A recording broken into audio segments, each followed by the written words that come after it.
Hello, and welcome along to another episode of Freedom Chasers. Today's episode is called Bargains. Last episode was called The Merry Rose. What happened?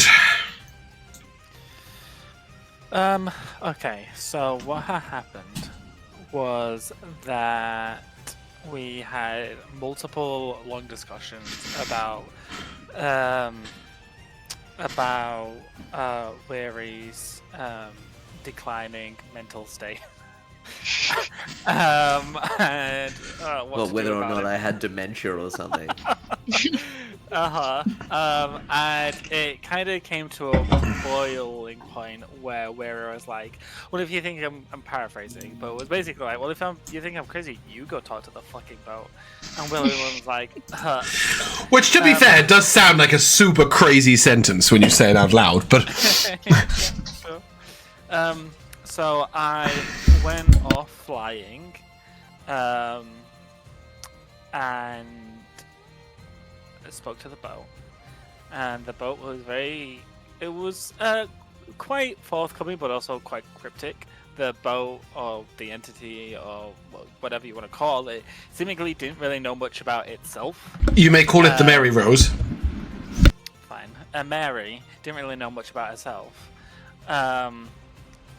But she did know that she had memories with Weary and that she wanted to be with him. Seemingly just like physically, like she wants to be in the same proximity as him. And she didn't really like the idea of like being removed from the boat either. She seemingly is the whole boat, not just the figure. She definitely seemed to be the figurehead, but she seemed quite attached to... not just attached to the boat, like, as a figurehead, but she also didn't particularly want to just be a carved-away figurehead that was stuffed in a cupboard and chatted to. Yep, we found out that she, her first owner, although she didn't like to be referred to as something as being owned, even though she wanted Weary to buy her.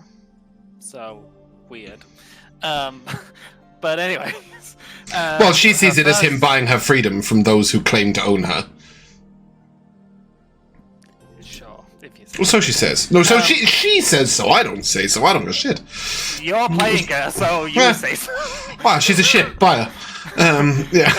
Yes, but we found out that the first person to occupy her was a pirate, which we did get a name of, but I don't remember. Probably Silverbeard or something. And so with that information, I then went back to Toothy and was like, okay, you're not as crazy. Wait, sorry, what? You went back to Weary, not Toothy. Oh, sorry. Yeah, you didn't travel to Calvinia or Ghania or whatever you call it. Went to Weary and was like, okay, yeah, thankfully you're not as crazy as I was thinking you were, but I don't really know what you want us to do because, like, we can't, whatever this entity is, we seemingly can't remove it from the bow, and even if we could, where would we then put that entity? And, you know, it was all very confusing, and even Weir was like, look, I don't really know. I just want to be with her, much to William's frustration. And we then... You then facilitated Weary visiting Merry Rose to say goodbye. Yes, I taught Anivari how to bend light and shadow to cause someone to become invisible. Well, you'd already done that to turn you invisible. Okay, sure, whatever. Yeah. Anyways, I retaught her again because we went through it twice. Mm-hmm. And I gave William some flight, and he went and spoke to the boat. And he said, "That's you, Jack. That's what you chime in." Okay, I was. I basically said my goodbyes because I was never. I didn't think there was any possible way apart from doing some criminal activity to gain to get the ship, but I didn't want to do that. And so I made my goodbyes with the Merry Rose. Yeah. And then I flew back. Or ran back. I don't know whether I flew. I can't remember. I think you flew. Okay. And then Xanacus appeared. No, we went back to the cabin. That's a whole lot of jumping. So at that point, you headed back to the cottage. When you got to the cottage, Nor was like, look, can I leave? And you guys were like, well, actually, no. Can you get in contact with Xanacus first? Okay, right, yeah. To facilitate a conversation with him, and he He was playing with the kids, right, in his animal form. That was a while ago, but yes, it was before that. Anyway, he scried Xanacus in a pile of water, which Xanacus then climbed out, and was like, "Hey, that kid has magical potential. I like you. You can be a wizard with me." Yeah, and he impressed him. Which child did he say had magical potential? Jameson.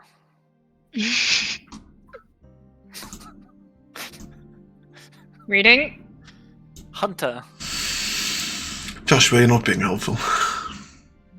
Not to you. Was it Callum? It was Callum. Excellent work. Yes. I think Jack just gave you a whole round of applause in his house.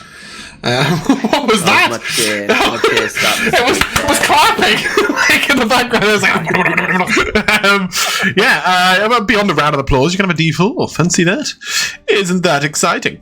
And then I like the way Anivari still exhausted. She's done with this.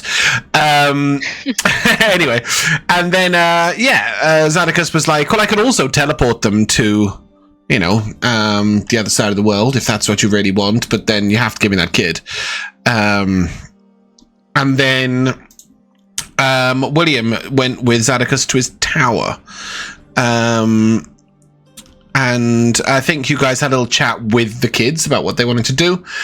And you found out that unanimously they were happy to go to the school, except for the fact that they now all wanted to be wizards, but Anivari did well at convincing them that they would need to go to school to be wizards unless their name was Callum.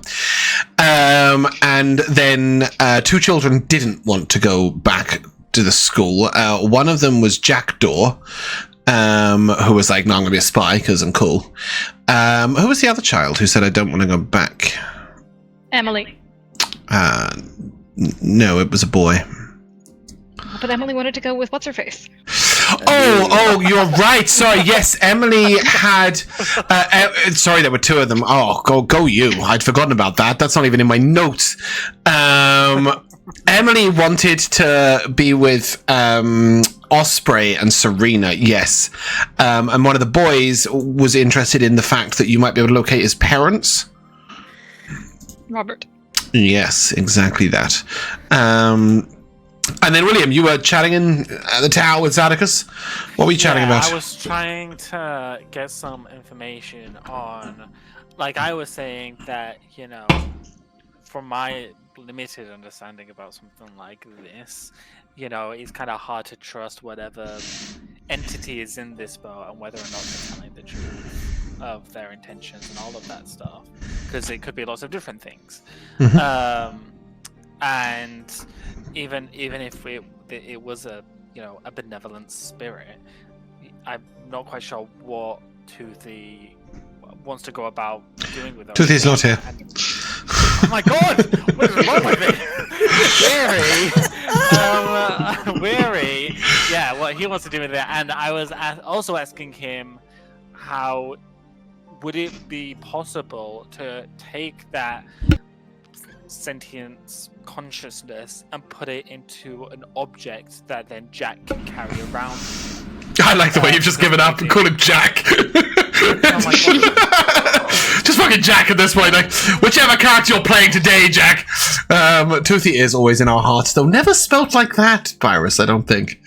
Toothy. I don't know about that. That's not the Aussie way, man. No, unless it's Weary. Yeah, Weary. Yeah, I was wondering if we could take that consciousness and put it in a carryable item for Weary to then have with him all the time, because that would kind of fix... He didn't ask Mary Rose if she wanted to be a lamp, but he considered it. She can go splint herself. And he was like, that might be possible, but I want to talk to Mary myself. Yep. And I was like, ugh, all right, fine. And then he went behind my back. And It's like, Weary, let's go chat. So Weary, Yeah. I was like, here's Ooh. the blood money that you need to buy the No. He offered bargains. Weary, what were those bargains? That on top of just getting the kid that he wants, he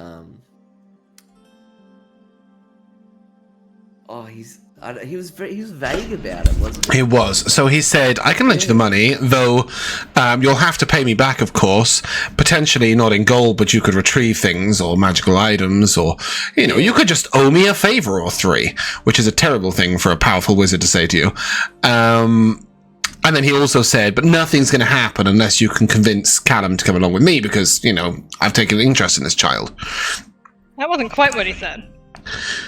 Didn't he say you have to convince the boy or I won't? No. It had to convince me. Oh, convince Anivari to convince the child. Otherwise, he wouldn't even... Otherwise, he wouldn't do anything at all. Yeah. Yeah, and then you guys didn't really need to convince Callum because it seemed like he was very enthusiastic about it. And then Zadocus went off to speak to Mary Rose. Yes, but we're not privy to that information. No. Like what the conversation was. Indeed. And that's where we will come back. In El Cottage with about 7,400 NPCs and a potential 5 more to come. But Nor did fly out the window. That did happen during last session. He's gone. It's true. Okay. I also did corral the kids into like another room. Yes, we put them all upstairs, never to speak again. Apart from Jackdaw, who will interject at all the moments that he wants to. Because he's Jackdaw. Yeah, cool. Main character energy. Yeah, that up, go. Do a thing.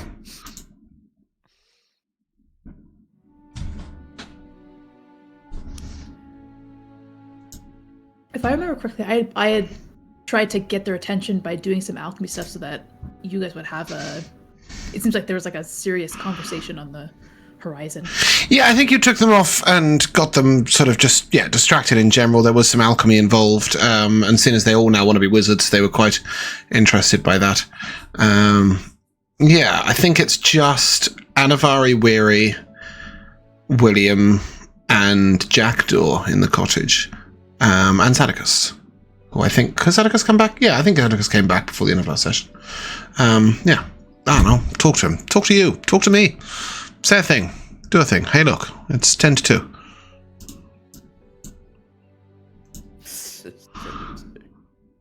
Do a thing.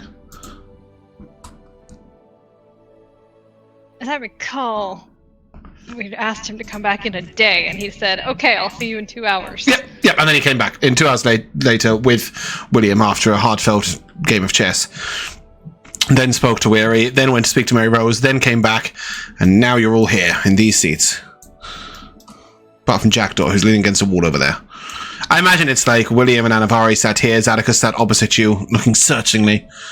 Weary and Anivari. And then, And then William's looking edgy in a corner. If you know that Zadocus has come back from Mary, then I will say to him, so do you think it would be possible to transfer it? I do not think the lady would like that. I think she is determined to remain a boat, unless one day she could be something more transport, like a person. She might be okay with being a person, but she doesn't want to be a object, unless she's a boat. What do you mean a person?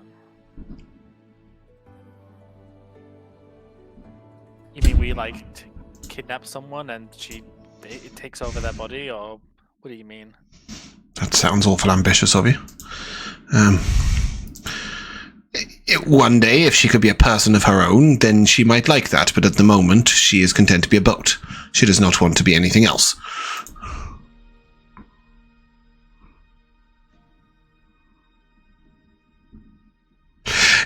There are many ways that this could be achieved. For example, there are some people who are capable of creating constructs that people can live in, such as magic. I haven't really done much exploration in that field of magic, but it's doable. There are people who can create clones and change the features and then allow somebody else to take host in their body. There are people that can raise the dead and then give that body to someone else. There are all sorts of ways in which a body can be facilitated. And as you say, one of them, I suppose, is possession, but it's a much less permanent arrangement. Well, possessing an undead body would just be the same. No, possessing an undead body is quite easy because there's nobody in there trying to fight you out. Well, sure, but you're still taking over someone else's body. Like what happens when you're walking down the street and then the person who knew that person in their original life is like, whoa, what the fuck? You died a week ago. Your feelings on the matter aside, the semantics are quite different.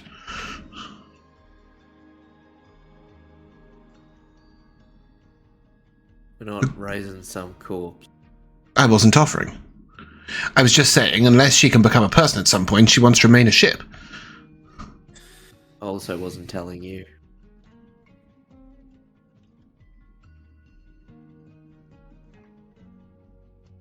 You think I'd raise a corpse? The temptation to... Yeah. Sorry, Jack, come on. William, it's gotten to the point where I sort of have to tell myself.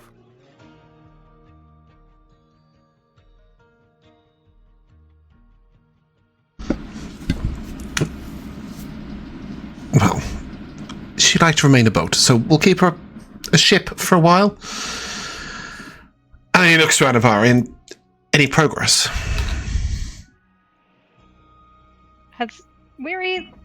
Did you tell us about the job? I don't remember if that happened. Not the job, the deal. Yes. Just sort of vaguely. Sort of, exactly. He said, he's offered me to loan me the money, but I don't really understand the terms of repaying him. What exactly would your deal with Weary entail?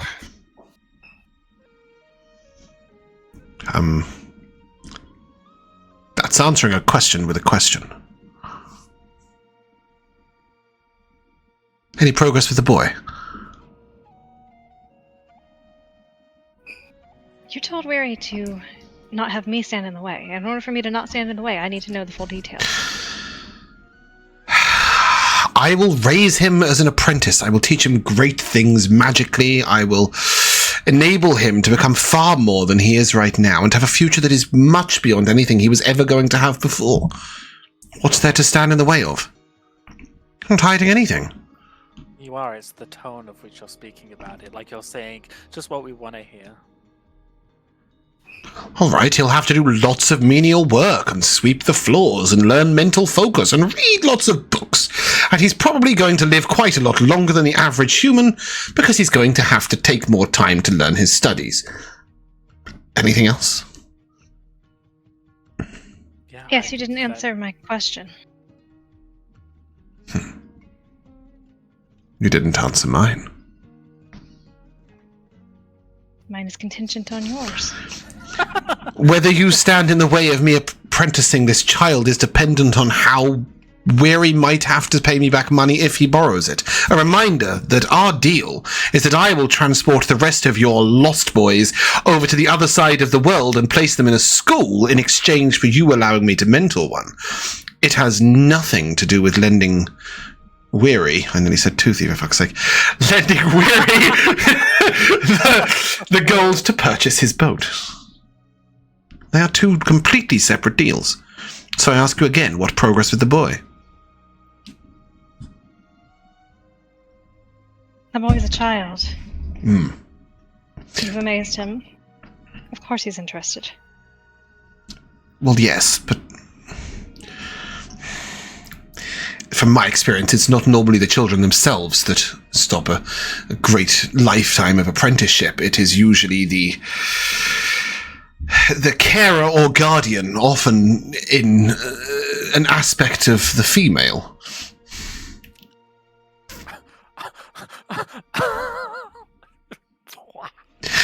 I don't want to press motherhood upon you, Anivari, before you're ready for it, but it seems like in this particular moment, you are the one that would stand in place of his mother, and 'tis usually the mothers that are preventative. My deal with Weary aside, if you have other questions, I'm more than willing to answer them.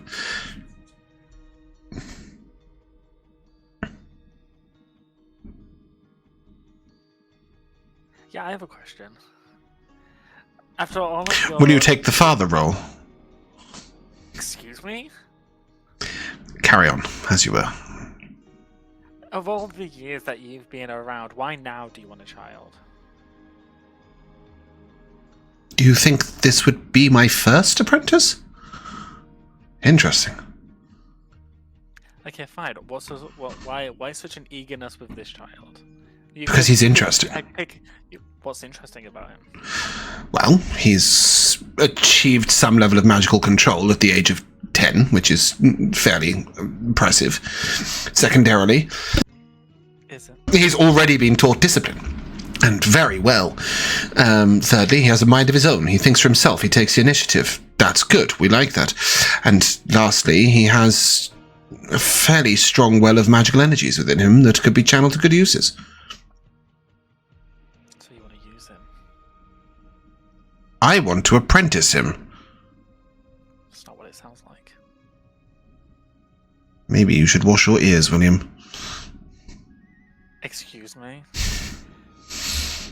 I think you should wash your hair, you dirty bitch. You did not say that. I don't really. Do you know what? It would be great to just have 20 sessions without Josh because Zadocus has teleported him to an island far away.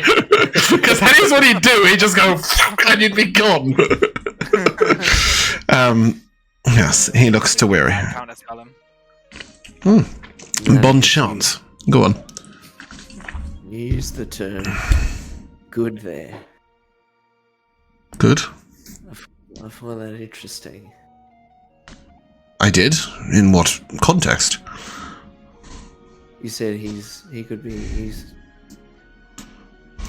I guess his magic could be channeled for good. I think you said something along those lines.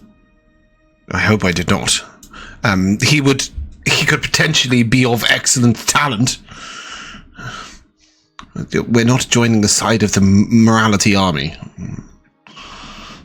That's what I thought. Good. You're a vain man, aren't you? Who wouldn't be when they look like this? When it serves my purpose. You think yourself better than others, I would imagine. Oh, define better. I am completely your magical superior, yes. I'm certainly not your moral superior. I doubt I'd beat you in an arm wrestle, but I could definitely cheat. I think better is defined by many different things. I do not think I'm better or worse than anyone else, merely superior in many ways and not in others. Should we really be making deals with someone who is openly admitting to being deceitful? Would you prefer I lied about lying to you? I prefer you just tell the truth. Look, Period. I have done. I would like to apprentice the child. In exchange, I will teleport your band of lost children to a school. That is one deal. And frankly, this child is gaining more parents by the minute. What progress with the boy? He looks to Anivari.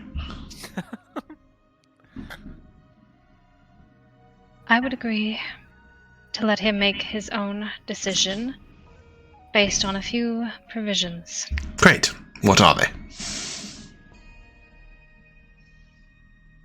If he were to ever choose not to be your apprentice, he would be allowed to.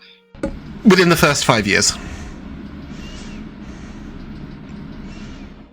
Tell you what, we'll call Not it good 8. enough. Within the first 8 years. Once he is 18, he commits to it, he commits to stay, or he may leave. At 18, once he is committed to the apprenticeship, there is a certain period of apprenticeship that is very dangerous for anyone to leave with only part of that knowledge. Once he commits to those lessons, he learns them in full, or he does not learn them at all. I will give him the choice at 18 whether he leaves or stays. And anywhere up to that point. I assume if he wants to leave prior to that point, you'd like me to home him somewhere safe?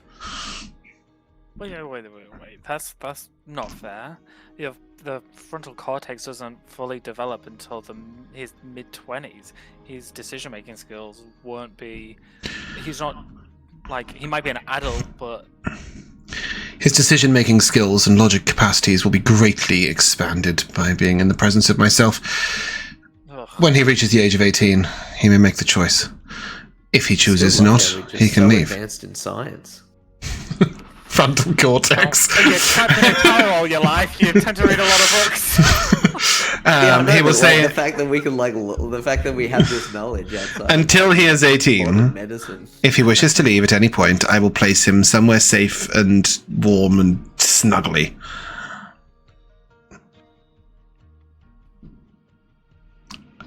The other provisions? You use everything in your magical arsenal to ensure that no harm comes to him. Easy. Very easy. I have stock in the child. No harm will come to him.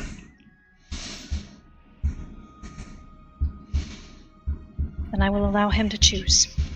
Good. So, Weary, this comes to the second point, the deal.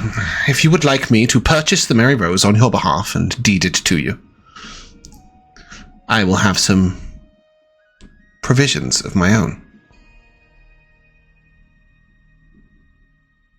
Go on. You will pay me back whatever it costs, in gold or in items worth the same amount. You have 10 years to do this.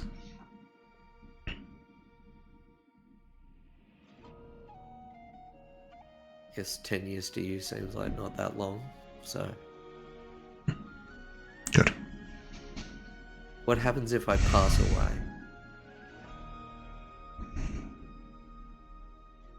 Provided you didn't... Yes, fine. We'll forget the debt if you just fall off the edge of the world. That's fine. Try not to die. It'll be inconvenient.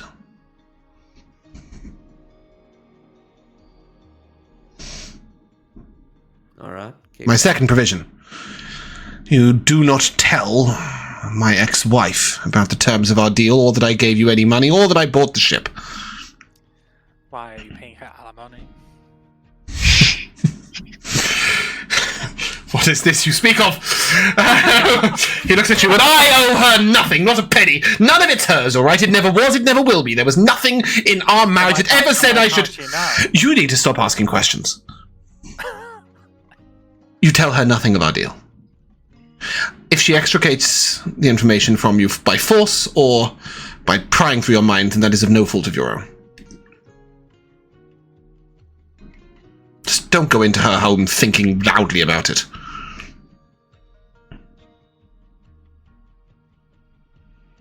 I think that's inevitable now that you've told him not to think about it. That's sort of what happens. Then he should avoid her completely. Probably for the best, given her current wheel towards you anyway. Okay. I would like to be on her maiden voyage.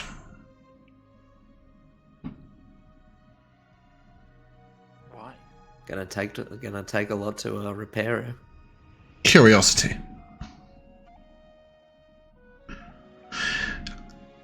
Perhaps we could speed up even that process. She should be fitted out well.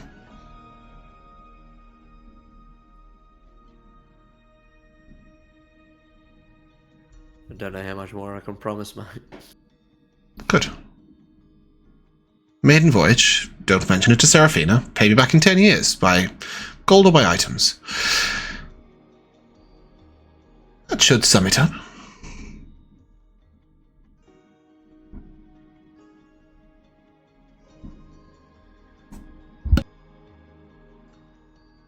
Before we shake on it, I'd like to ask my companion's opinion. Well, I'll just get out the way, shall I? He just waves his hand and teleports outside. And you hear this loud whistling travelling down the hill. He's rolling down the hill. And Jackdaw will look up and say, "Man, I love that guy."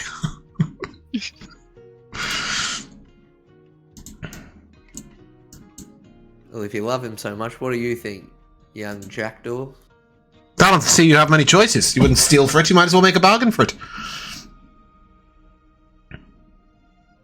Well, you lose her forever, don't you? Yeah, bargaining one of your friends. No, different deal. He said so.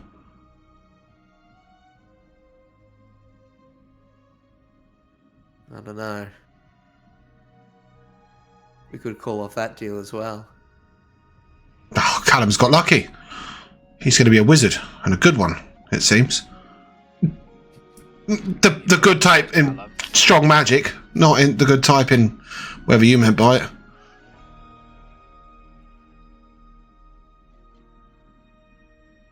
Do you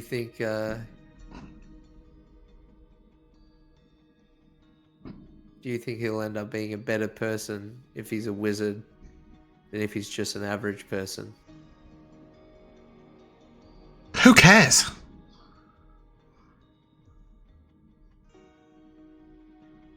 He'll end up being a wizard. It's pretty cool. Probably better than an assassin, isn't it?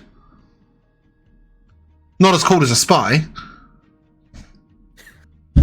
He shrugs. You make these things so complicated. Hey, kitchen! Pastry! And if the pastry floats over, he's like, man! Love this house. Takes a bite. Carries on. William? I think that I know it's difficult. Of course, I don't understand the relationship you have with the entity in the ship. You've made your peace. You've said goodbye. I don't trust Zedekis with anything that he's doing. I mean, I'm sure that the terms of this arrangement sound pretty doable and pretty fine, but I don't trust him. And if I was in your position, I would let it go.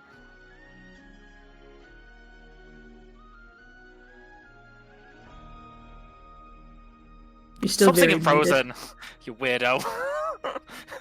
Oh, you can tell? Jeez, I'm He can hear him, he's over there. I can't Oh, hear true. you. I'm just reading your lips. Yeah. You ever been in love, William? You see William blush slightly. No, I haven't. Not had the opportunity, unfortunately.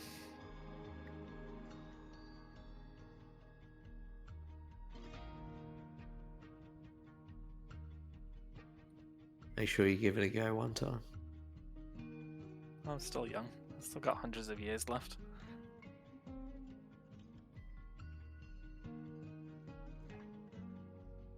Anivari, I'll come back to you. Wow! Skip straight over you. They go into where Dinari is going. Oh, yeah! 10 children look up at you. There's only 8 of them, let's be real. Because 8 is so fewer than 10. Mm-hmm.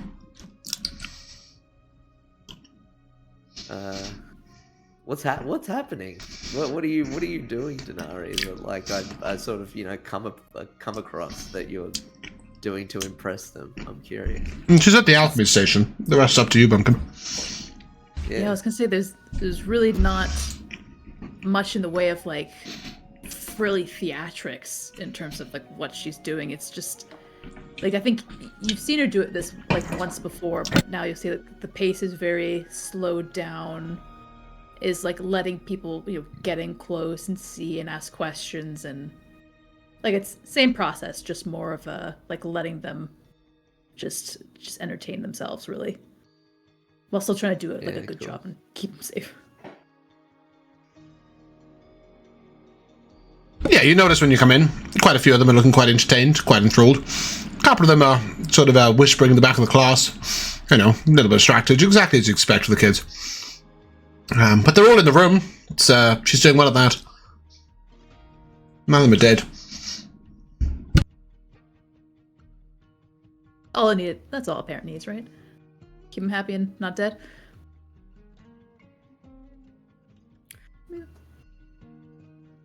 And prevent them from becoming dark wizards, but Anivari's failed on that front. Hey, go on, worry. I guess we're not going to be able to talk alone, but I'll try and talk a little bit cryptically. Emily pipes up. We'll be fine.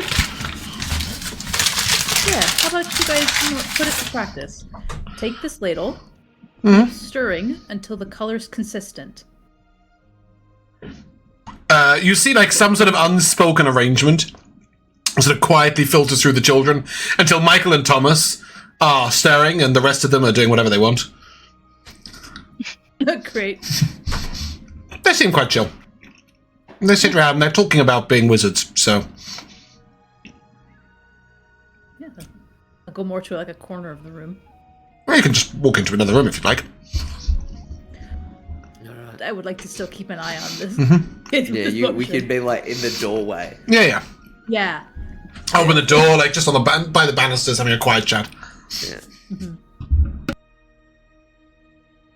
Anivari, under some conditions, has agreed to letting the boy go with Xanacus.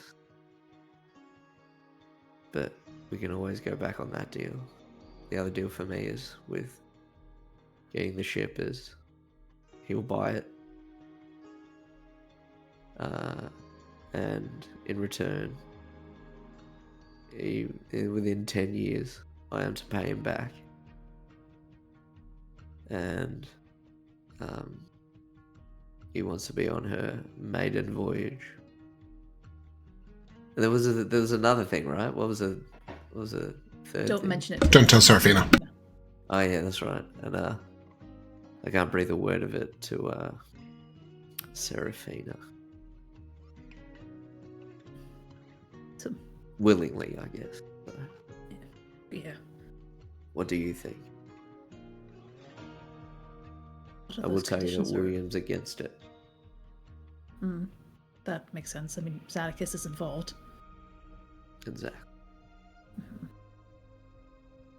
That's some. I mean, aside from the financial logistics, those are some pretty oddly specific things to ask for. They seem kind of at least menial in comparison to what he's asking financially. I guess when you're that powerful, menial is all that you can get. Or is it just we don't understand why he's asking it? Could be.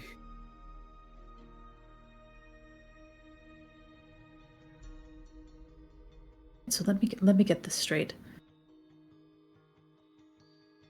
The ability for him to buy you the boat will only happen after we've confirmed that Anivari will let, I think, what was his name? It was Callum? Callum, yep. Callum. Yes.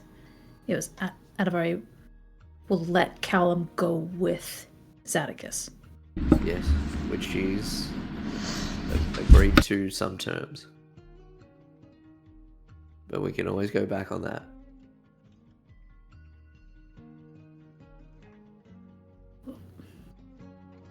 This is really difficult. At some points I don't like this situation at all, but there's also, a big part of me really doesn't want to stop this kid from going out. So I know what it's like to be the kid waking up every morning wishing that you were someone different, doing something different. For me to grow up and then become a person who stops someone else from doing that.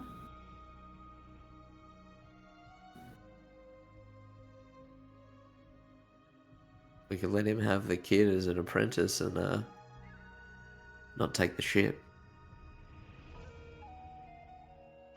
How does that make you feel? I'm concerned about what you feel right now.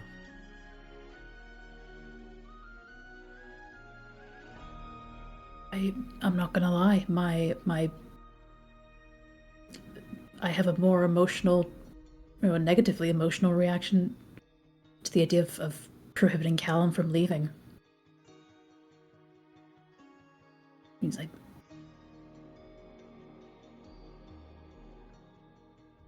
get that this ship, that Mary Rose is more than just a wooden plank on a ship. Right? This is she's someone to you. I know that letting her go, it carries that same feeling of letting someone you care for die and not doing everything that you could to help them.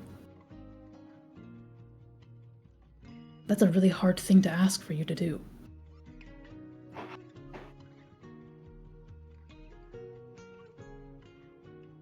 Life is hard.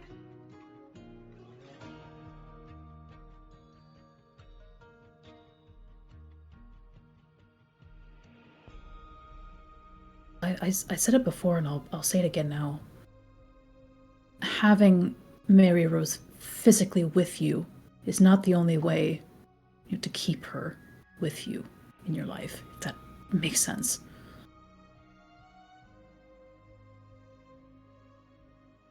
It's not just about that, though. She doesn't want to be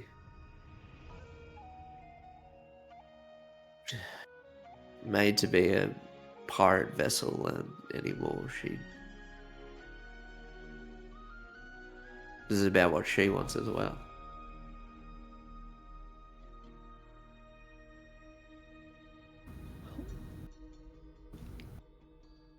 If she's expressed her wishes, then the thing that we can do, in order to do right by her, is to let her do it.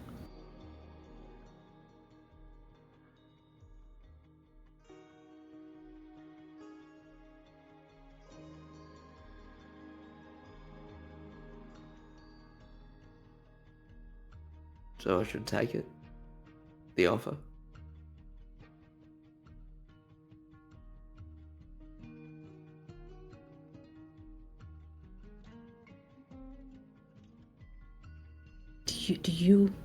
Do you think that Mary Rose would be comfortable with the idea of you indebting yourself to Zadakis simply to let her be with you?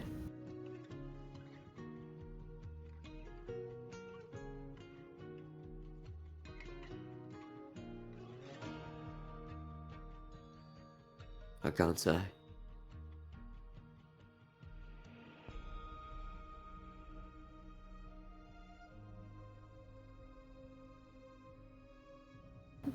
I guess we're at a little bit of an impasse. I mean, I can't make this decision for you.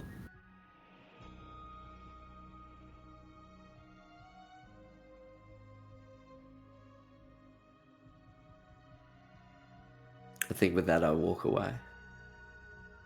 Bye! Bye! Yeah. Bye! I As think you we turn- pass in the hallway as I come up to As the you- kids. As you turn back to Nara, you'll just see Emily saying, "See, I told you they were talking about you," to Callum. Where are you? See Anivari coming towards you in the corridor.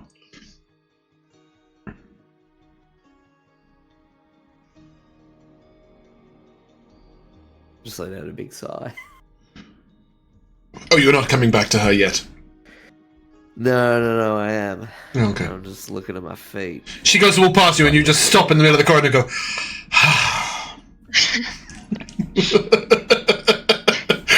guess you're staying there, Anivari. It's not an easy call, is it?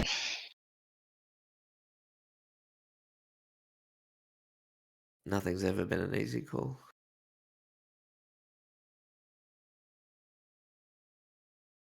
I thought it would be, if I ever saw her again. There was something about it where I thought I would do anything, sacrifice anything. But, living it.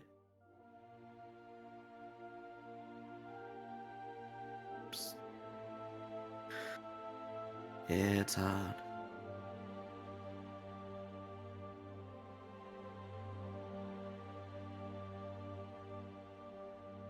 I can't tell you what to do. I've never been in love.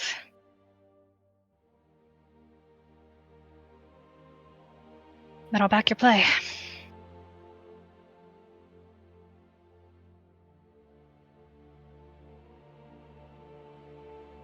There's one question I need to ask him. Just one more.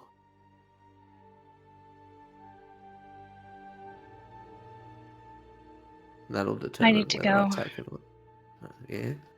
I need to You go ask a know. child how much he really wants to be a wizard. Oh, God. We could call that off. If you wanted to. I'd back you.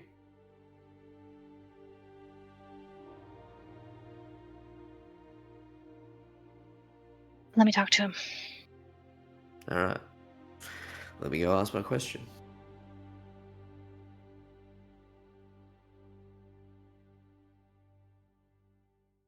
Who's first? William. Yeah. Do I see where we roll down the hill after Zadok? No, you're sat in the downstairs room with Jackdaw, Oh god. who will say, "Why don't you like the wizard?" He has a name, Zadocus. No, my name's Jackdaw. I'm not saying you're Zadocus. Okay, why don't you like Xanacus? Because he is deceitful.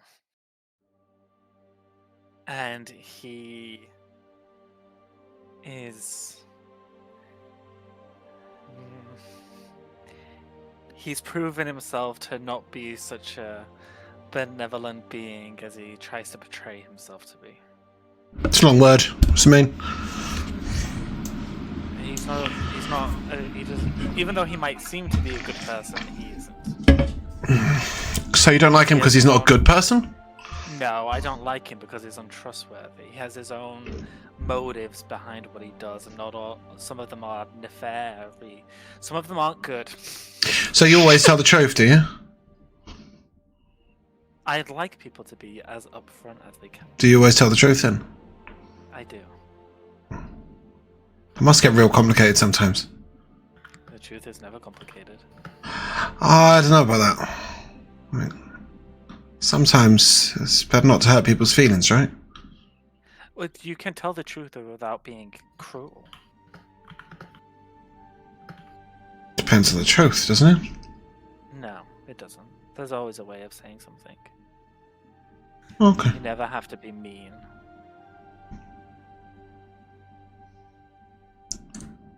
Do you dislike the wizard because he's more powerful than you?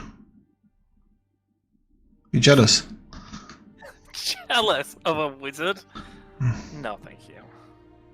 You say wizard like you're not a wizard. Are you not a wizard? I'm not a wizard. What are you then? Plays with magic. I am. Oh, so you're a construct. That's what he was talking about, right? He can make people. Can you make people? I can make this, and I will summon. I will cast Call Shadow. Cool. Does it talk? It doesn't need to talk. Can it play? I suppose it could. It's pretty cool. You've got like a friend whenever you need one. Sure. And I'll flick my wrist and because it's concentration, right? Yeah, and drop concentration. Are you an evil wizard? I'm not a wizard. What are you then? Firstly, I'm a sorcerer. What's that mean? It means that whilst wizards have to learn about magic and learn how to use it, I simply have an innate ability to command magic. So they learned how to be wizards, and you just magically was a sorcerer. Sure. So you're like an accident. No. I'm Oh. not an accident. Oh, okay. All right. Sorry. Touchy subject. All right. I'm just saying, like, you didn't, like, plan your power. It just happened. Does that mean, like... But you can still practice to get better. You just can't read, like, books to get better. No, that's not entirely true. I mean, I don't learn how to cast spells through books, but I can certainly learn more about different types of magic through reading about them. So Callum's going to be a wizard, but not a sorcerer. Correct. Even though he was born with magic. There's lots of different races that are born with some minor levels of magic. You'll find that often with elves, for example. Well, he's not an elf. That He's just a human. example. Sure, but there could be something in his lineage. Jack, your keyboard is very loud, sir. Yeah. What's happened to? Oh, my Sending voice. an email to Vatican. To My Vatican. voice is up, so that's why you can hear everything. Yeah, you're right. I just thought it was funny. Yeah, he'll look to you and... Huh, this magic stuff's complicated, isn't it? Not for me. It just simply is. I like magic items. You don't have to practice with us. They just are. And then, we'll flick over to Anivari. Anivari, as you look in on your field of children. You want to isolate the Callum. Take him aside to another room. Callum, can I talk to you, please? And Callum will look up at you and say, yeah, okay. And he will come with you. So gosh darn cute. Mm-hmm. No. He's gonna be such a good evil wizard. When he leaves, I'll give him like a little pat on the shoulder. Gives you a little nod. Yeah. I'll just pull him into, I guess, my room. Mhm. Just sit down. He stands awkwardly in front of you, shuffling from foot to foot. Come here, sit. I'll just pat the bed. He sort of jumps up and squishes into the bed. Yeah. So I know you've heard and overheard about Zadicus wanting to teach you. Yeah, if I'm not a wizard, then your friend doesn't get his boat, right? No, Oh? that's they're two separate things. So I can still be a wizard even if he doesn't want the boat? You can be a wizard with or without Zadicus.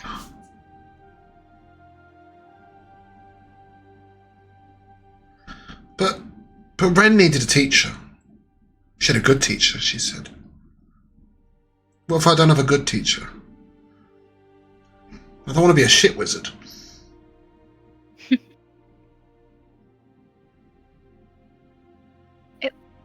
I understand how Isn't he like exciting- super powerful? He is, yes. So I could be super powerful. You could. That's pretty cool. I need you to know something. Mm-hmm. He's not a good man. You've been around a lot of not good people. That's right. He may be a good teacher. And he can teach you incredible things. Why is he not good? Does he like hurt bunnies or something? Jackdaw used to do that. He used to hurt bunnies. When you become so focused on what you can do, you forget what you can do for others. So you're saying if I become a powerful wizard, I've got to do nice things? I'm saying those in the position to help people should. But he doesn't. Is he lazy?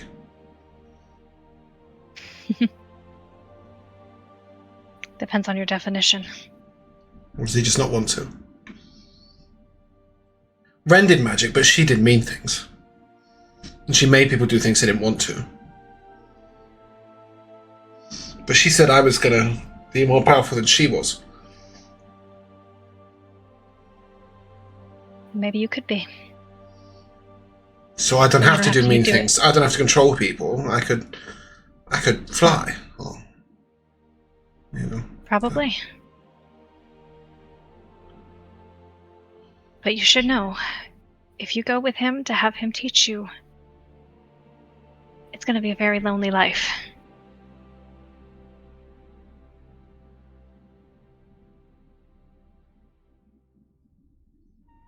It'll be you and him, occasionally, when he's not flitting about elsewhere. And magic. And magic.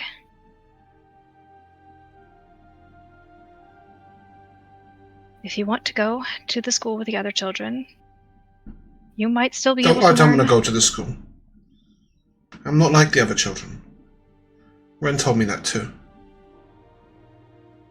Said I get bored too easily. That I don't find satisfaction in the same books and the same chores. Said I was destined to be more.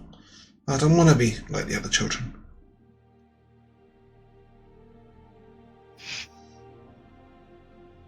Don't.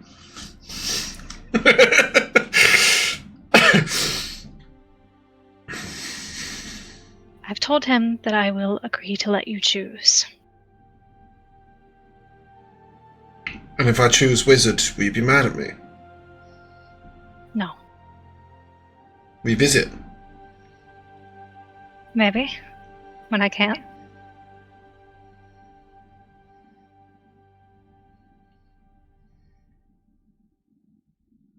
Do you think he'll let me keep Ralph? Who's Ralph? He hesitates for a moment and then he goes, "Oh, he was meant to be a secret. Well, not anymore."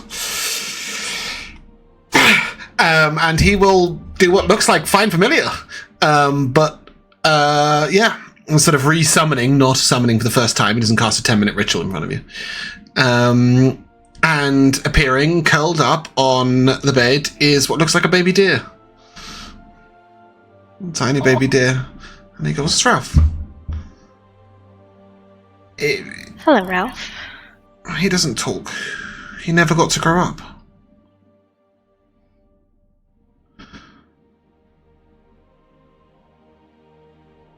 Ralph isn't real. Ralph's magical, but Ralph was real once, and then Ren killed him. So I made him live forever. And so I want to be a wizard. Do nice things. Have magical friends. Is that okay? Yes, that's okay. Do you think he'll let me keep Ralph? I think it's not up to him. But he's going to be in charge, right? He's the teacher. I can add one more provision. Yeah? Then I'm in. Okay.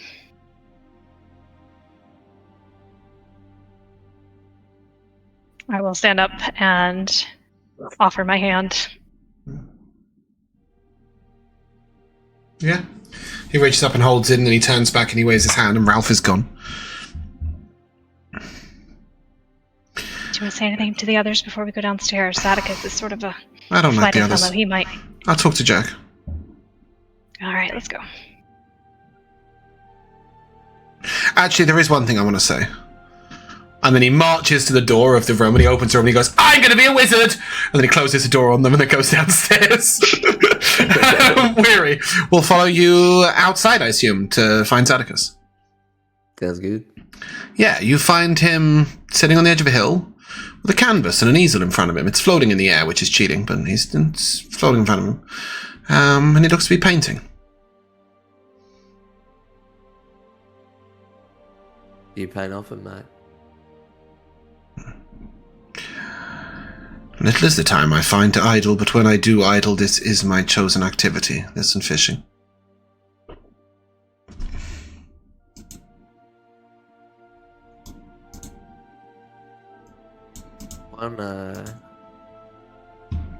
One more question. Mm-hmm. What happens if I fail the terms? Fail? Like, you run over to Seraphina and go, I made a deal with Zadicus. Or I can't pay you back within the 10 years. Oh, he'll pay me back. I'm not worried about that.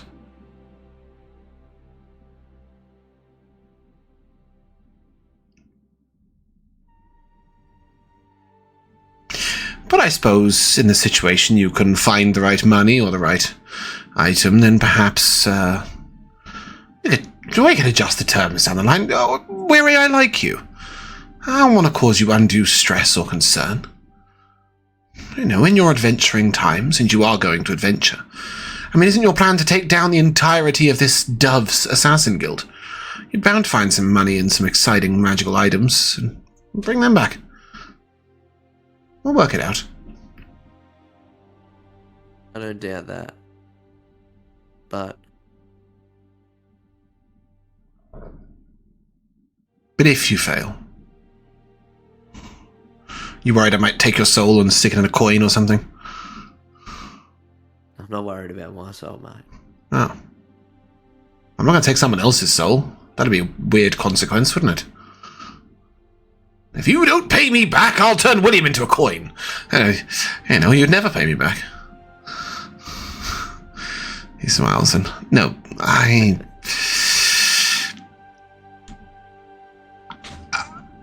she interests me.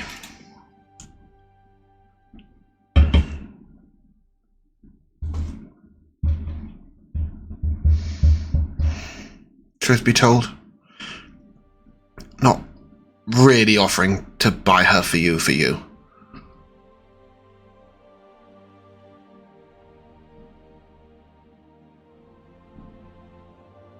I think we have a deal then. I love the auction. I can cheat, right? What would cheating involve? A little powerful magical suggestion to others to not continue raising the bidding. Wizard's got to get a good deal. Besides, if they see me there, they'll just keep driving the bargain upwards. No, it'll cost you less. You'll owe me what I pay. All right, then. Brilliant. An apprentice in a boat. It's the maiden voyage. What does that mean? I thought it was mine. It's your boat, but I get to buy it. It's kind of fun, don't you think? You know, they give you little paddles and everything.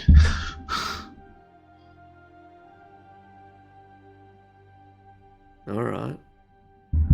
And yeah, you mentioned maiden voyage. What's that all about? You know, it's what you do when you buy a boat, isn't it? You stand on board and you say, "Look at me, I bought this, and you can do that, but I also want to do that." We can be like, yeah, you know, we'll go on the 7 seas, we'll sail to Beldania, or, I don't know, Goldtown. Are there 7 seas in this world? Zadicus' infinite knowledge is the only ones he's aware of. Zadicus might have more knowledge than me because I don't know. 1, 2, 3, 4, 5, 6, 7, 8, 9, 10, 11, 12, 13 seas. 14. 14? Ah, the Rugged Rock Seas, yeah.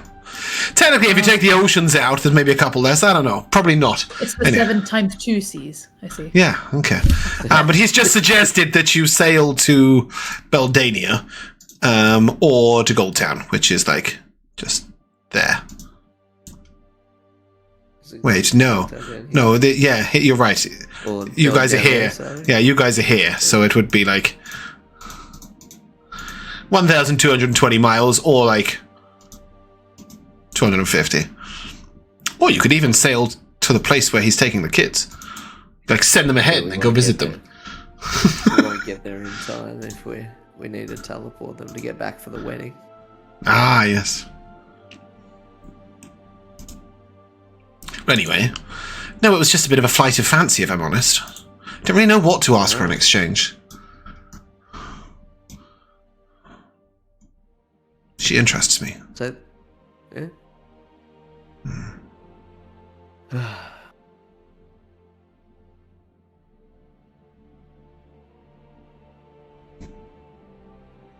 Well, what now? Well, we've got a few hours to the auction.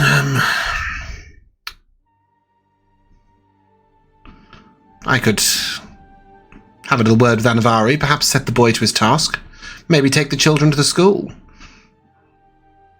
and leave you to settle them in while I go buy a ship. I'll come and get you. Part of me wants to be there. All right, then you will. And then we'll go the following day. Why don't we take a whole day of lazing about and doing nothing and just painting? Oh, this one's finished, by the way. And he rolls it up and he puts it in your hands. He didn't quite catch what he was painting. And once it's in his hands, he says, well, I think I might go for a walk. I'll be back in time to collect you for the auction. I'm going to go speak to Anivari. And he leaves you standing on a hill, looking out over the hill, as he walks back up to the cottage. Paintings, I unraveled. sort of a foot tall, and Painting. it's a painting of a woman. Red hair, bright blue eyes. You've seen her before. It's Reba, your soul coin girl. Yeah, I knew that was part of the bargain that he wants.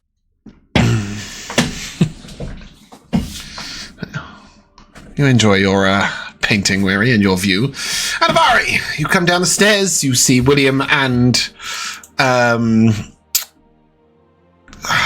Jackdaw chatting.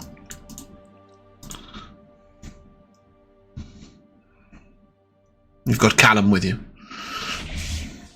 Callum both of you are still alive. Callum will go over to Jackdaw and start telling him about how he's going to be a powerful wizard. Jackdaw will tell him all about how he's going to be a spy. You and William are kind of left in this moment where I think Dinari's still upstairs, right? Is that right? Yeah. So you and William are left in this sort of one-to-one moment, waiting for the return of the wizard from the east on the 7th day or something.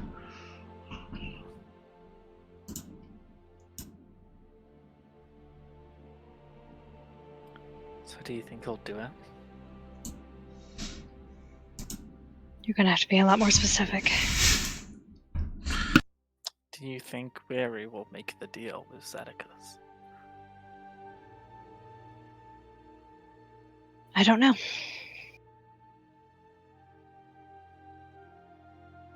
Do you think he should?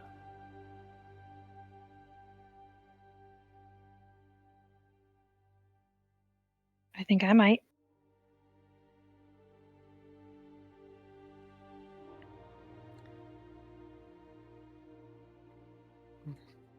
You think you might let the boy go with him? I meant that if I were in his position, I think I might make the choice. Oh, I see.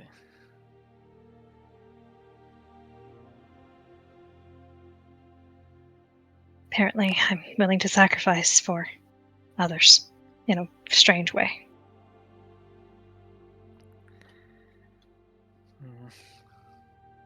It's a bit too risky for my blood. There's too many unknowns. Too many things that could go wrong. That could be twisted.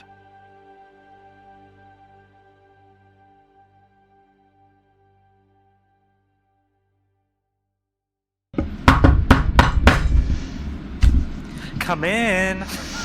The door opens. Zadicus wanders in. Ugh. Look at you all. Get Cozy. out. Ah. Wonderful. He looks over to Callum. Have you made your choice, young man? There are 2 more provisions. Changing the terms of the bargain now, Anivari, in front of the child, no less. Do tell. You'll give him time each day to just be a kid. What does that mean? No lessons.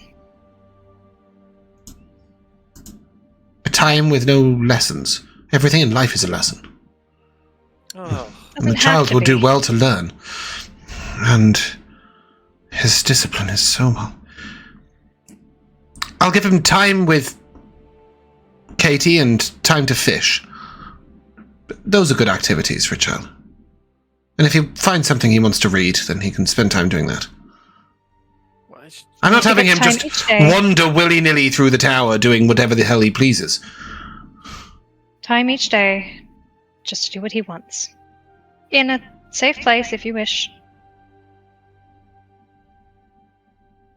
Sure. Well, he'll also need to socialize with other people. He will not. The influences of the lesser mind will reduce his capacity for learning. Perhaps every now and again I'll take him to a village or town and let him play with the local children.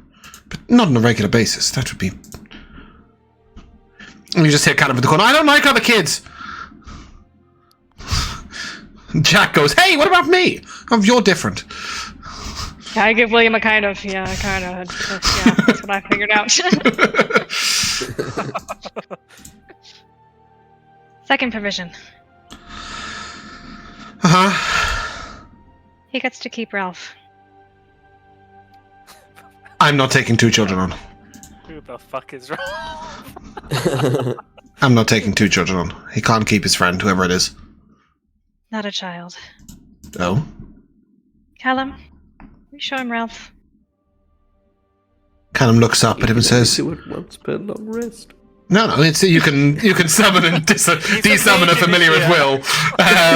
No, because he's not casting the spell, is he? He's just resummoning and dismissing the familiar, which you can do as an action, a magic action, actually, in 2024.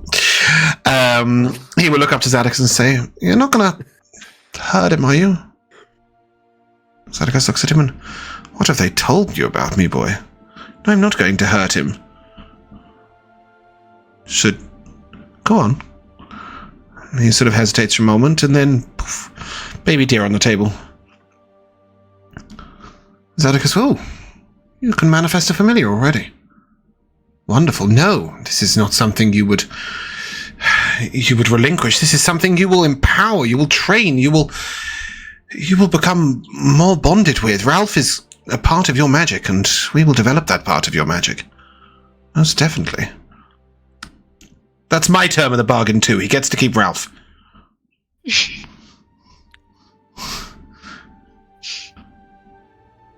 And I think we're settled. Great. Right. With that, Weary, auction's in 2 hours. See you shortly. And he will take Callum's hand, and off they go. You've sold a child. Good job. Yay. For a one-time teleportation. Let's take the others as well. Nah, that's after the auction or something. Because you guys didn't want to miss the auction. And just as Jack turns around and says, but I didn't even get to say Come in. They don't. Ugh. I get up and I go to the door and open it. Yeah, and standing outside is Osprey and Serena. Well, it's an open house, so please come in. Serena sort of looks up a little awkwardly and, oh, we have come at a troubling time. I'm sorry, is it inconvenient? I don't think that I can remember a time that wasn't inconvenient. Right. Come on in.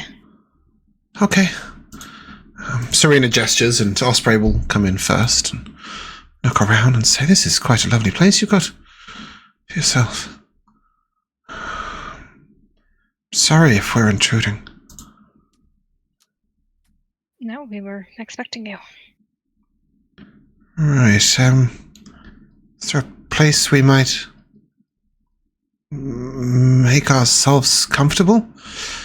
We've got some things outside. You're moving in? Anivari offered us 2 days of shelter. Is that no longer a possibility? There are 7 children sleeping in my room, so I can't really offer mine. Osprey looks at you and Really I see. That's absolutely fine. Perhaps we might use that little space in the corner there. Could we put some stuff there? And she opens the door, and outside is a donkey, laden with things, and a cart behind it. And she will bring in 2 sort of fairly large canvas bags, and she'll say, those are everything to do with the guild. Perhaps we'll put those over there, and then it doesn't look like you need any cook stuff. She smiles and, sorry, Serena and I are going to be... We've got a tent. We'll pop that up outside. We'll put the stuff in there, and then maybe we could just nab the living room or something when you guys go up. Is that all right? Yeah. You can use my room. Thanks. We'll be okay in the living room. Well, I suppose you are cleaner now, actually, Weary. You are cleaner now, aren't you? Yeah, you clean on a regular basis. Yeah, I'm not broken. Over the course of the 3-year campaign. No, I'm kidding. Yeah. Well, no, okay, in that case, you'll say, oh, that's very generous of you. Because I was thinking of it like, oh. But no, she'll say, that's very generous of you. We would value that a lot. Serena had a bit of trouble getting out. You would think that a gentle place of worship would not be so... It was almost more difficult to leave than it was for me. Regardless. Are we coming up? Osprey sort of looks around Anivari and could we maybe take a walk or something? Just a chat? Sure. She leads you out. You see Weary standing there with a painting in his hand. Weary, what are you up to?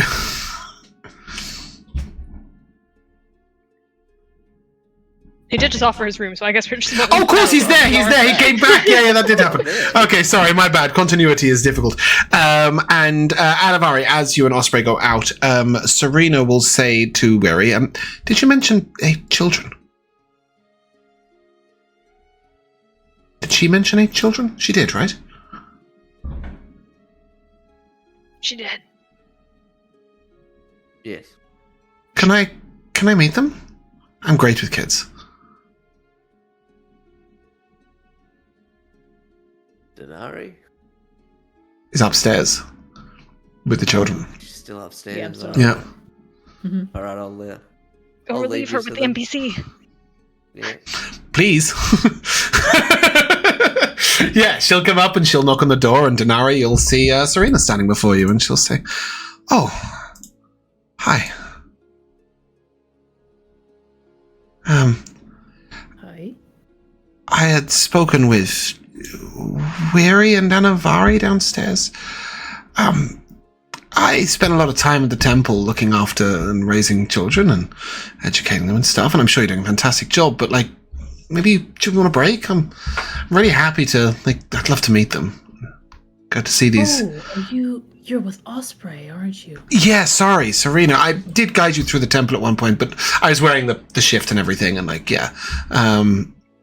I'd like to see well, this was sort of the reward, right? The victory. Cutting them out. Children are precious things, and they deserved to escape from that place, and I'm sure some of them are troubled. Could I speak with them? I won't ask any difficult questions, promise. By all means. I mean, I am in the middle of something I can't really leave. Oh, I'm so sorry. In front of me. You're doing potion craft. Well, perhaps I'll stay and wait until you're done, if that's all right. Sure, I guess, yeah, I mean... And she looks over at the kids and, hey guys, can I scooch on in the middle here? Just there. And she sort of sits cross-legged and she goes, so what are we doing? And she sits and like attentively watching you. What are you doing? Dinari? Well, I guess it depends on whether or not the potions would actually be considered ready. I guess by the time I come back, because I remember I left them to kind of stirring. I would say you're getting to the point of ready. Yeah, at that point, it's probably just going back into my satchel and taking out vials and like actually distilling the potions into like respective containers. What have you made? Some just general potions of healing. It'll take me a little bit longer to assess it to see its potency. Yeah, restorative potions are they're excellent. Can be a little bit tricky sometimes, especially if you haven't got the proper gear.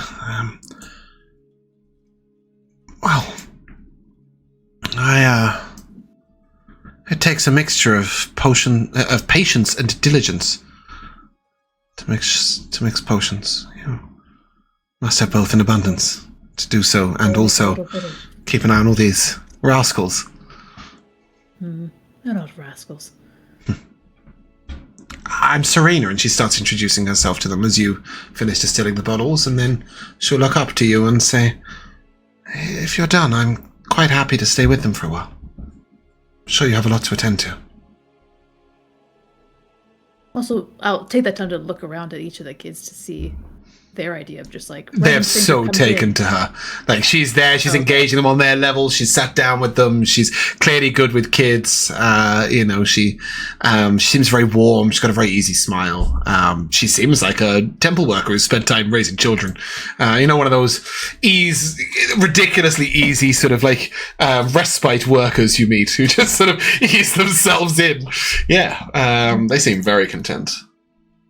Yeah, then at that point, I'll take my stuff and I'll just say like, take as much time in my room as you need. I'll be downstairs. Thanks. And it strikes you as a surprising sort of act of charity, really. She's been here all of 5 minutes, and the first thing she's done is come to relieve you of your duties and give you some time, and she has a genuine interest in the children, but it seems like it was her natural instinct to do something good, to do something kind. And given the number of unkind NPCs you've met recently, it's a nice, pleasant surprise. And Dinari, you can head downstairs, where you will find William and Weary and Jack. Because Anivari and Osprey have headed out. Anivari. Osprey sort of leads you a little way away, and it's like, hey, how are you getting on? I just made a deal with a wizard that he could have one of the children if he helps us get the rest of them safely across the country. Continent, even. You apprenticed one to a wizard? That's fantastic. Right? That is fantastic, isn't it? I hope so. Anivari, what little we have to offer. If you found one of them a future, it's not in your cottage, that's great. And he's going to take the others somewhere? Where are you? To the school? Yes. You work fast, girl. That's great. It, felt like I came at an awkward moment. Is everything alright? It was moments after he'd vanished. They do that, wizards. Yeah. It makes them difficult to shoot. Sorry. Sometimes I feel like I can't be myself around many people, and just,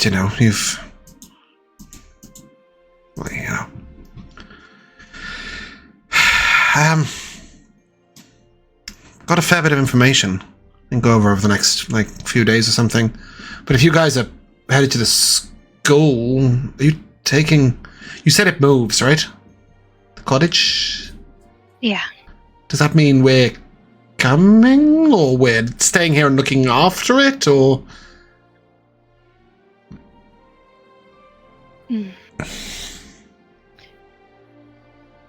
Jackdaw doesn't want to go to the school.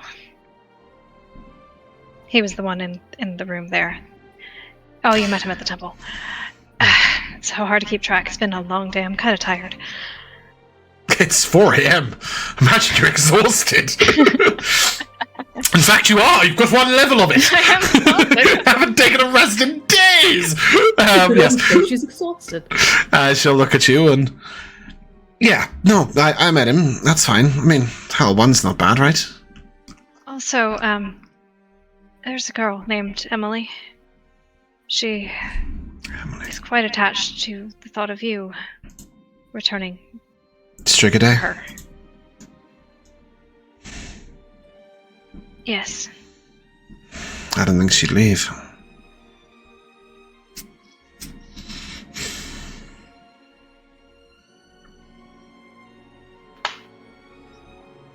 Shit, that's asking a lot.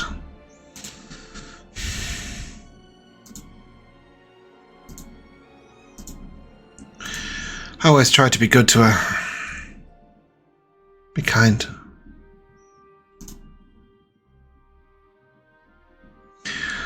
Yeah, we should... I owe her that. We should look after her. Razor, in fact, I suppose. Yeah, I suppose I owe her that. Thank God, because I wasn't going to break her heart. I already did.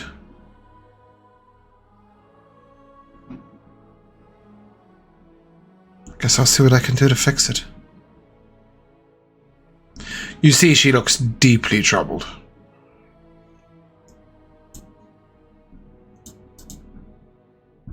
What happened?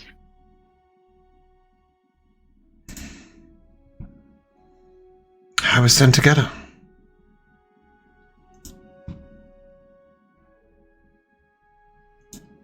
Her mum was a guard.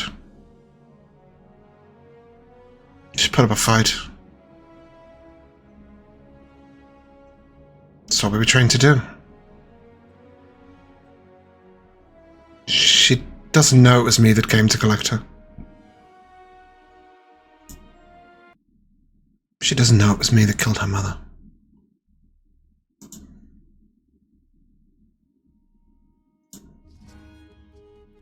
I'm sorry. Yeah, me too. Me too. Sorry for the countless things I've done.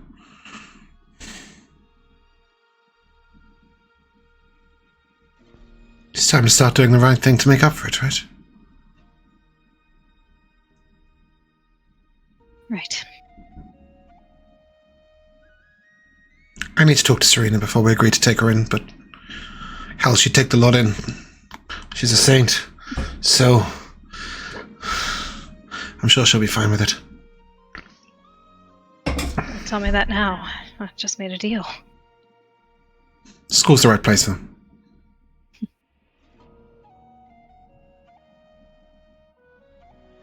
Anivari?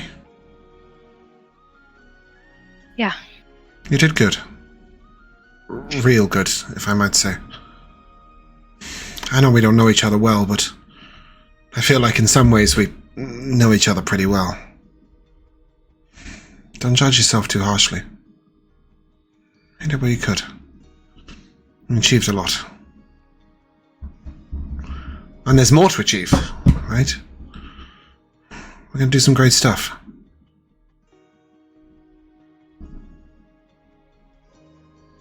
In the efforts of new beginnings, I will transform to Jinn. Shit. I'm Jinn. It's a trick. Do I have to keep calling you Osprey?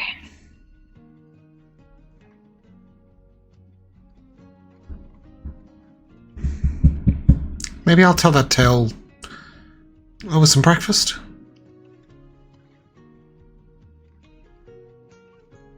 It'll be about half an hour, and then that'll be ready.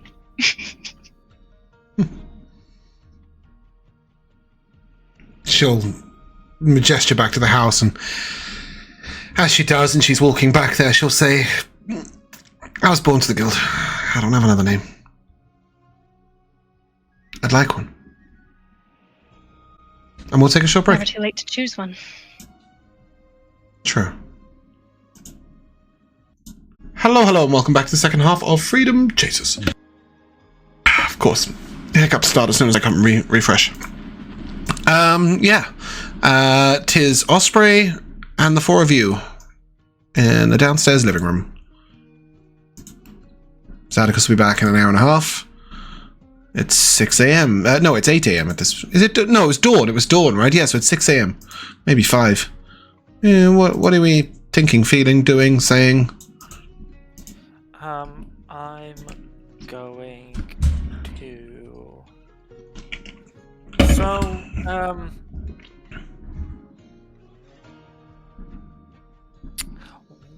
So one of the examples of things you can do in a short rest is like nothing strenuous activities, but one of the things is tend to wounds.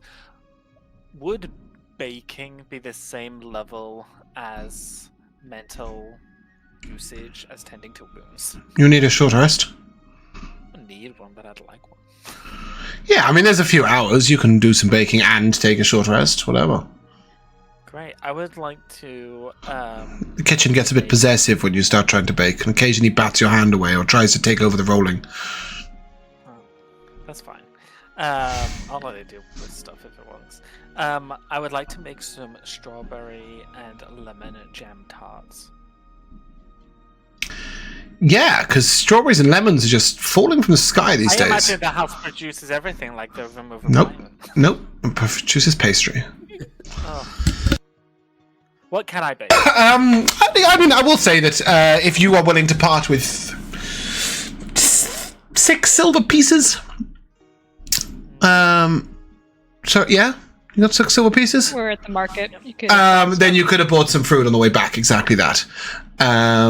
So 6 silver pieces, please. And you can roll me a cooking check. I don't think you have a cooking skill, do you? Good. You can give me a straight charisma check, and you can subtract your proficiency bonus. So a d20. Your proficiency bonus is equal to your charisma modifier? Yeah. Cool. Roll me a d20. And take a short rest. 14. Pretty good cake. Cake. I made cake. Did you not? You said strawberry and lemon shortcake, no? Well, no, I said a strawberry and cheesecake. Jam tart. Oh, jam tarts. Yeah, sorry. Pretty good tarts. There you go. Sorry, I thought you made I thought you made cheesecake. Yeah, you can be baking in the corner, and occasionally Osprey looks over and says to you guys, is that kitchen doing the things on its own, or is he making it do that? it does that. Huh. Why'd you come by this? This cottage. It was a gift. Wow. It's a hefty gift. Cool.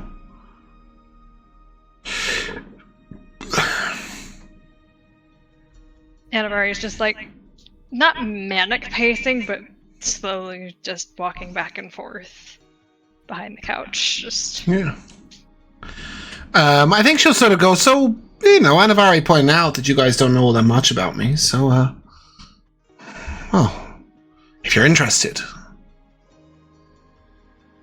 And provided you do not tell her that you're not, she will simply tell you that she grew up in the guild. She was born into the guild, much like Jackdaw was. And she was raised as a finder. People trust fairies quite easily, and it's very easy for them to be very quiet and stealthy and get into certain places, and she would retrieve children and bring them back to the guild. she doesn't say a huge amount, but you get like the impression she's got a lot of guilt.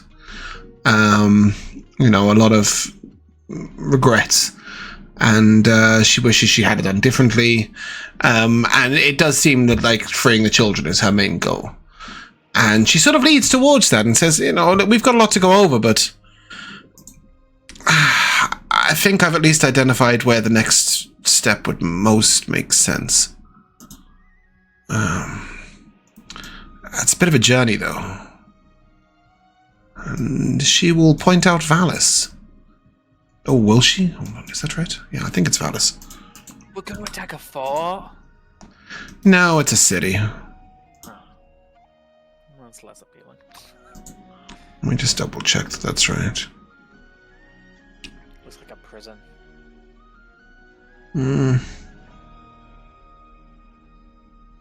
Interesting that we're still in the age of paddles for ships.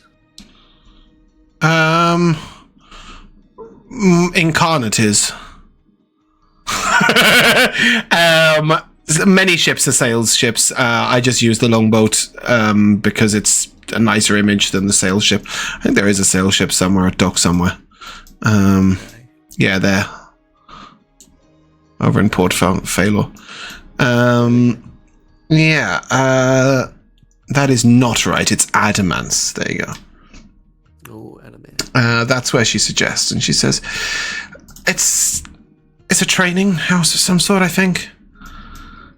Potentially lots of kids and not too many guards. We can look more into it, but I think if anywhere's going to be the next... And then she sort of hesitates and she looks around and at Weary and at Dinari, and then sort of looks out to William, who's in the kitchen but is able to speak over the counter. And you guys don't really have a reason to do this, do you?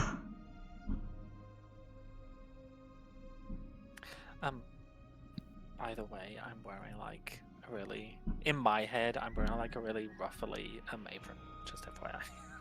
Okay. Important. Relevant right now.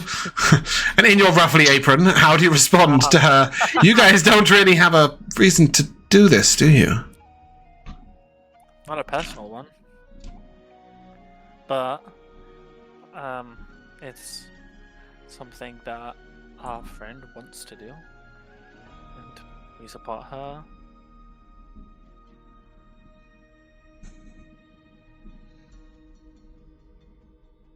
Just because I don't. That is why we have every reason. You guys. Sorry, Dinari, go. Just because we don't share the same history doesn't mean that we don't have skin in the game. That's true. We lay no personal claim to this mission of justice. And she looks to Weary and says, "Sorry, you said?" That's why we have every reason. Huh. Anivari's sake. She smiles and looks to Anivari, and you got yourself some good friends. Do you want to pursue this? I think I will have stopped pacing at Weary's words. I have to pursue this.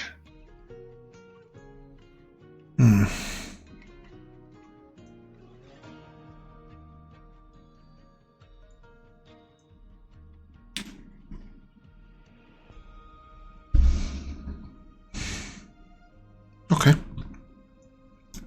As I said, we'll look over the papers and stuff, but what's the plan in the next couple of days? Well, shortly. We've got an auction to attend. I accepted Zadicus' deal. Zadicus? The wizard I told you about.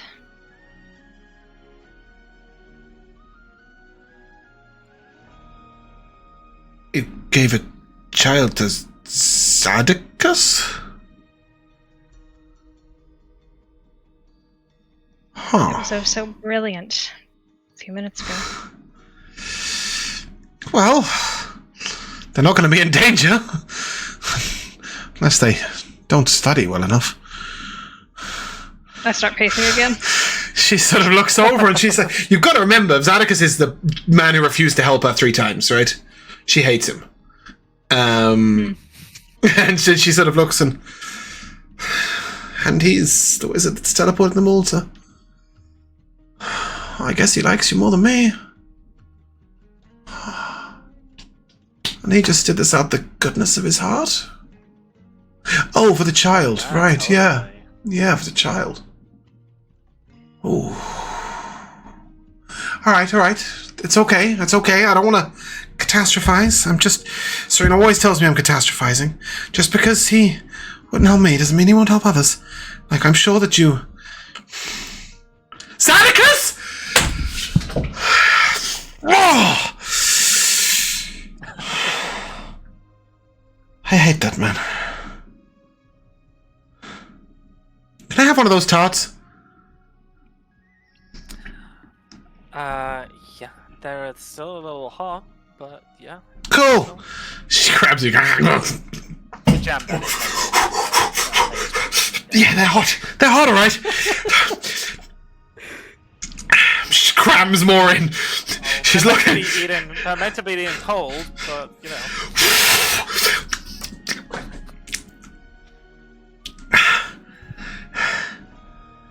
You did, like, extract a promise that he wouldn't, like, sacrifice the child for the greater magic or something, right?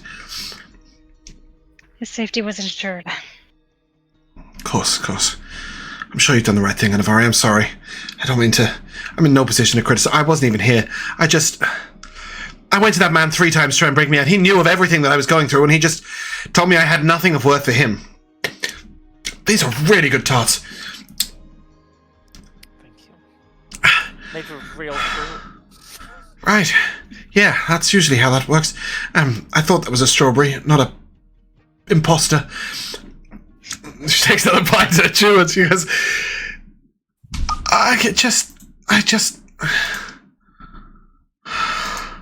I'm sorry. I hate him for personal reasons. And as she says that, what better time to bring it back? I slam my oven mitts on the side. March over to the door. Over the door like an angry housewife. Wary. Auction time. Oh, look! Oh, what a pleasant... Osprey.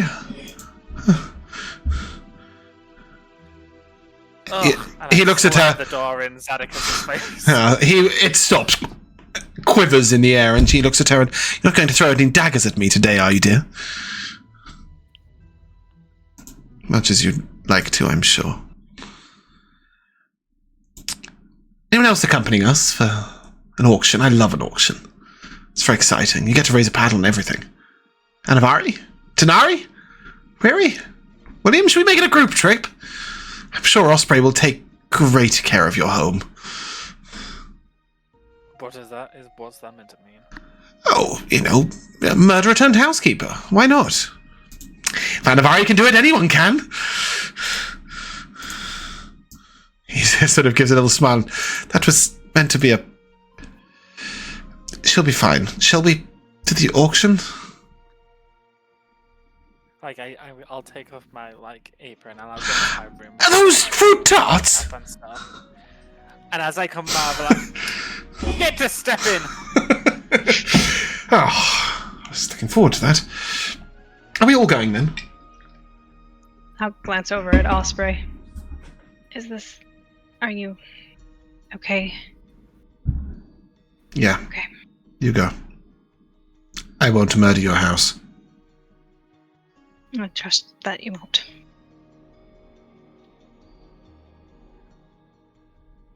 As William walks past her, she goes, can I eat one more of the tarts? We'll say you made 12. Couldn't she have a second one? You can buy me some more fruit. Oh, done. Okay, deal. She smiles. As the 5 of you come out, Zadicus turns around and... Are we taking a child? He goes where he wants. Look, I'm not a parent. I just... Neither am I. Wow. That is an odd way to raise a child. Just let him go where he wants. I've got Katie looking after Callum in case you're worried. He's on the grand tour. Yeah, because that's He's in good paws. He is. She'll be kinder to him than I will. Let us to Durban proper. Ah, an auction. You ever been to an auction? He looks at Dinari. What would ever be at an auction?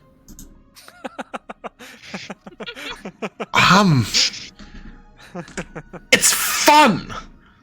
And you get to buy cool things like ships and art. First off, I don't do fun. Second of all, I don't really have that kind of extra money. You don't do fun. So angsty. You don't do fun. Not really. And I'm the evil one. Well, I guess it depends on what you consider fun. What do you consider fun? You know, sometimes embalmings can be kind of fun. And I'm the evil one! And let me guess, maybe sometimes chopping heads off is fun. What do you think I do for a living? That? He points towards your big axe. Jesus. I mean, No. it's crackling with lightning. Like, I'm just saying. You should get yourself a nice purple robe. It's less imposing. People think better of you when you wear purple. Or so I'm told.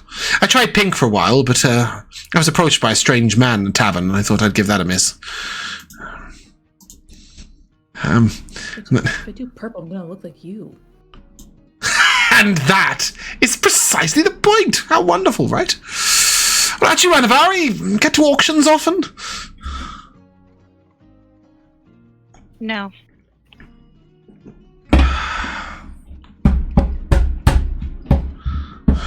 He looks to William, decides not to engage.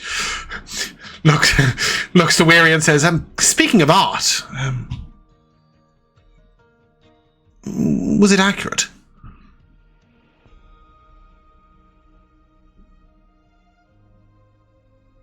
Something I hope you'll never get to know. It came from your thoughts. I thought you might like My a thoughts is- physical memoir. My thoughts is hopefully where she'll stay. And she'll love that. Oh, let's go build a ship. Come on. Let's have some fun. And with that, he sort of Misty steps a little to the left and Misty steps a little to the right. And then he reaches into his pouch and he pulls out what looks like a small, thin piece of a strange material you've never seen. And it slowly extends into a very long sausage. And he's going to blow you up a little balloon dog. And he hands it to you, Weary, and here, more of my art. Tie a string on it or something. Would you like one? He looks to Dinari. And it's full. It's like it's a balloon. So It's a balloon floating. dog. Yeah. You know I'm what? so perplexed. I think I just let go. Yeah, he will gust it away a couple of times, and then his mage hand will sort of bring it back down, hand it back to you. He looks to Dinari. Would you like one? Sure. They're fun. And he sort of, and he'll make you a little bunny, and he'll hand it to you, and it's like, there you go. We'll do wonders for your image. I'll just bring it right back towards the axe and pop it, and just go, oops. Oh, well, never mind, eh? He looks over to Jackdaw. No balloon dog? Jackdaw sort of looks at him and... Yeah? And he will... give Jackdaw a balloon dog. Then he sort of wanders up to the town gates, and the guards sort of look down and see you guys and see him, and he looks up and, wonderful day, don't you think? Open wide, come on, in we go. They sort of look, and two of them open the gate, and I'll take a perception check, please, from Weary. As we get close to the auction house, do I see anything invisible or in the ethereal plane? Within 10 feet of you. No one. Bollocks. No, fuck yourself! I need to make that item right now, don't I? Let's do it. Let's fall in love. Let's Robe of Eyes, yes? Nerf it. Robe of Eyes. Yeah, wary. Perception check, please. 16. Yeah, you see 2 guards go scuttling off into the town, probably towards the main keep. And you would assume that Zadaka's visiting is not a regular occurrence. I think they know you're here, mate. Wonderful! That's what happens when you announce yourself. And with that, he will minor illusion thaumaturgy a few times. He goes, Zadakis is here! Zadakis is here! Come and see the wonderful wizard! We're off to purchase a ship! He starts announcing it to everyone in the city, pretty much, as he wanders through. He'll wander up to one of the stands, and he buys a series of sugared cakes, and he hands them out to all of you, and... Come along, auction to attend to. Cake in the morning. Wonderful time to be alive. I lean down to William and I'm like, if this is what fun looks like, suddenly meeting a grunt doesn't look so bad, does it? I definitely would have gotten human disguise before entering town again. Yes. You're William's sister again. Yep. Josh, Robe of Eyes slumbering exists now. Thank you. Also, James, the gift needs updating. It keeps just it doesn't, but it does. It is in your Gmail. No, I don't. It's already done. I will whisper back to Dinari. Yeah, I think I'd rather take your angst over his fun.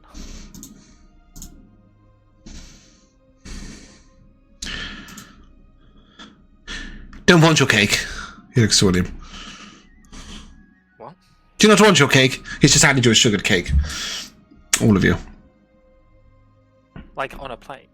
No, it's in a little... Or like a piece? No, it's he bought them from a stand that was selling them. It's like a little hot cake with like sort of icing sugar on it in a little like napkin. It's supposed to be a bit like an almond croissant or something. Oh, okay, but he's got Like a cigar and one for each sweet of roll. us? Sorry? He's got one for each of us? Yeah. He bought 6 from the stand and just handed them out. Oh. Well, the hand he's holding mine on, I just slap it so that it falls on the floor. Yeah, he will sort of... And he'll hand a second one to Jackdaw. Well, I just can't raise the spirits of some people. Oh, look, town guard, here they come. Wonderful, they're probably here to greet me. Don't worry about it. And the town guard sort of do wander over to him. And Mr. Zadakis, do you intend to visit the state? And no, I'm going to the auction. Down at the docks. I'm going to purchase a ship. Oh, very well, Mr. Zadakis. Will you be visiting any of the taverns? And no, I will just down there, I think. Very well. Do you need any service, Master Zadakis? No, I'm quite all right, thank you. Well, perhaps we'll escort you for your safety, of course. For my safety, yes, of course. Why not? And he will wander down to the auction. And you see, right as you arrive, precisely on time, of course, you will see the gentleman stood on the little docket saying, and we have the Mary Rose, a ship rescued from pirates and brought back to bay. Do I hear 500 gold pieces, starting point? And a fellow with a parrot on his shoulder, a wooden leg, a cutlass, bright blonde hair, an eye patch, a savage scar, and next to him 4 people with curved blades and little birds of their own and bright satin shirts. He raises a paddle, and over there, marvellous. Zadaka sort of heads over towards the auctioneer. Excuse me, can I have... Yes, wonderful. 136. Fine. And he wanders back over to you guys. He's like, "You ready?" Do I hear 600? He goes, "Ha ha! 600! He yells it quite loudly, and do I hear 700? A noble sort of raises his hand, a very fine-looking gentleman with a long coat who looks like he might pay pirates. And then do I hear 8? And then 900, the pirates. And then he sort of looks at you, and he's ready for my next trick. Wonderful. Ready? Ready? I know you're ready. Watch this. And suddenly you see the man in the long coat go over to the auction and go, I'm ever so sorry, I'll be back. And he puts his paddle down, scoodles off, and he says, terrible trick, that one. He's desperate for the toilet. And then he looks over to the pirates and he starts casting. And the guards come over. Excuse me, Master Zadicus. You wouldn't be influencing proceedings, would 1,100? No, not at all. Of course I wouldn't be influencing proceedings, apart from by bidding, of course, which is by nature influencing proceedings. Could you be a little more specific with your wording? 1,300. Yes, over here. Using magic to influence... Everything about me is magical. What else can I do? Should I? When he turns around the spot, and he looks like a tiefling with huge horns, and he's got a burning tail, and he says... would this be permitted? Maybe they'll like me less. And he turns back. Or can I bid in peace? I'm spending my good money at your docks, sir. And then he leans over, and I'll take a perception check from anybody who's proficient, please. I'm not proficient, but I have advantage from my robe of eyes. This is for hearing. So perhaps in this instance, if I not. only had a robe of ears. I'm gonna pop a D4 into this one as well. Cool. Pump it out. Oh, sorry, D6. D6? Oh, I was better than I thought. Sadly enough, the most painful goodbyes are the ones that are left unsaid and never explained. Poor Callum. Never got to say goodbye to Jackdaw. Yeah, go ahead and give me your perception checks, guys. Yikes. 15. 15. And Weary? 22. Yeah, you'll both notice him quietly saying something to Jackdaw. And then you just see Jackdaw sort of step behind a guy, and then you don't see him again. And then he continues bidding. 1,500, 16, 1,700. And then you just hear this eruption at a cart over there. As the whole sort of cart tips over, there's lettuces spilling out over the floor. My wares! My wares! One man starts shouting. There's a kerfuffle, and the town guards sort of head on over. Jackdaw comes and stands next to the wizard, and Zadicus starts casting his little spell on the pirates. A little suggestion over there, and Jackdaw sort of looks very pleased with himself. And he taps William on the shoulder, or on the elbow, I guess. You're muted. I'm sorry, I was looking at an avatar gif. Can you What, you were looking up an avatar gif? What? Chat to post it. Oh, my cabbages! Oh, different avatar. I was expecting the blue guys with the on the island. I've not seen that one.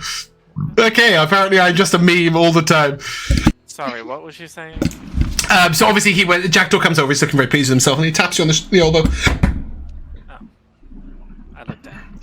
He hands you a small plastic, or not plastic, sort of wooden small box full of strawberries.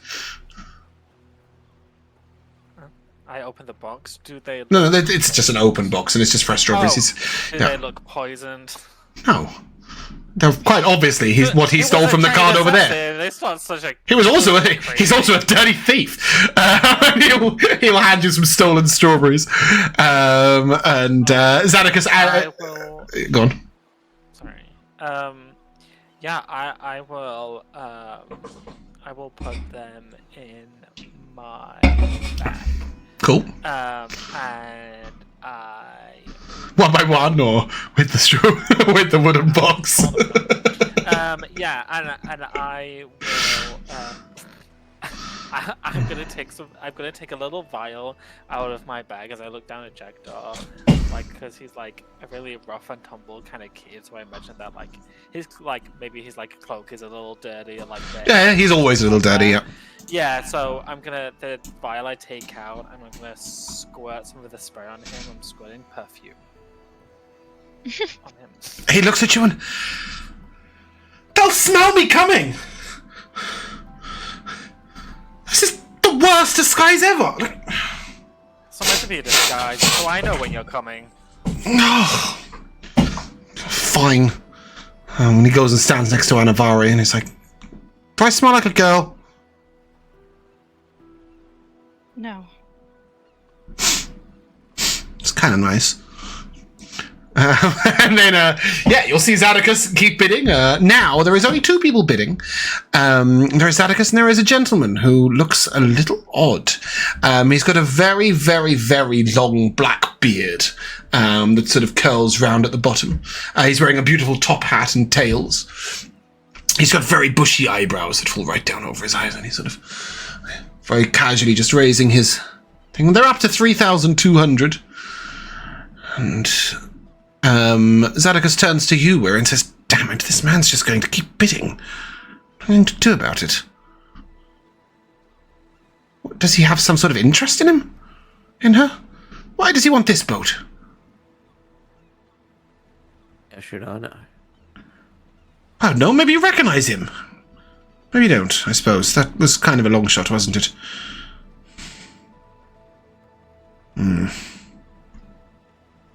We need to shuffle over that way. Come on, as a group, everyone now. We sort of does a little shuffle. Yes, all 6 of you just... And the guard, kind of telling some cabbages, don't seem to notice it. Just as he gets within 30 feet of the guy, he's... Oh. He's a friend of yours. Of who? Of all of yours, actually, quite specifically. Probably similar to the one who sold you your friend Reba. He's an agent of the devil, under the mountain, Barathan. What does he want with your boat?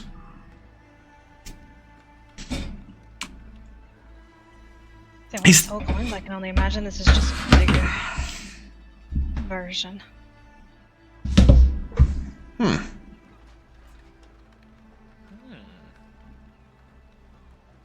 He's not very susceptible to gentle influencing magic. 3,800.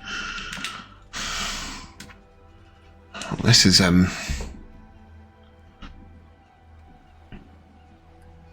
Is he magically disguised? He could be. He could be. Oh, you're a genius, Anivari! You're a genius! And then he will lean over to a guard. And he will say, excuse me, sir. I couldn't help but notice that guy looks a little funny, don't you think? And he's going to cast True Sight on the guard.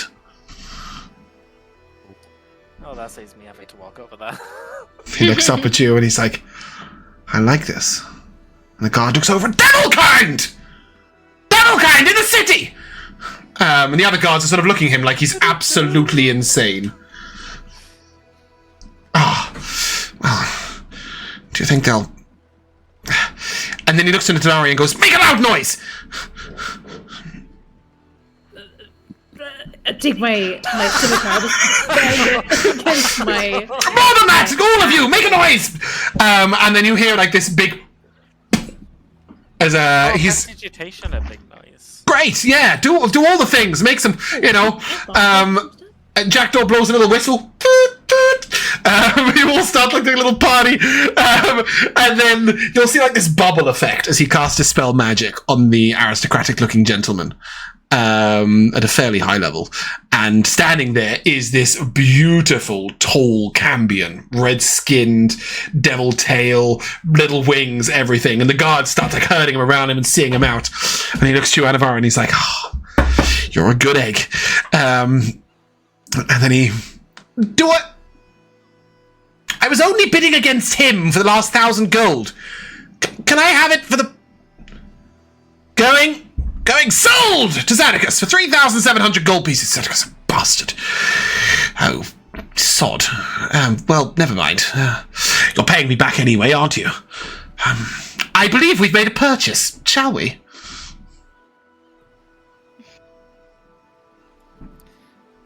Is there not documentation that needs to be signed? Oh, poo-poo, we'll get to that. Come on. The crowd's scattering, the guards are just circling. God, what's happening? There's a devil being driven out to the side, like, they're circling around, and the devil's sort of looking for an exit. He's eventually going to fly off. The aristocratic man comes back. I'm ready to be... It's already sold? Oh, damn it. And then you see the pirate sort of looking around a little surprised, going, oh, wait, did we... He's like, no, we've made our purchase now. Come on board, everyone. Let us go and say hello to our newest friend.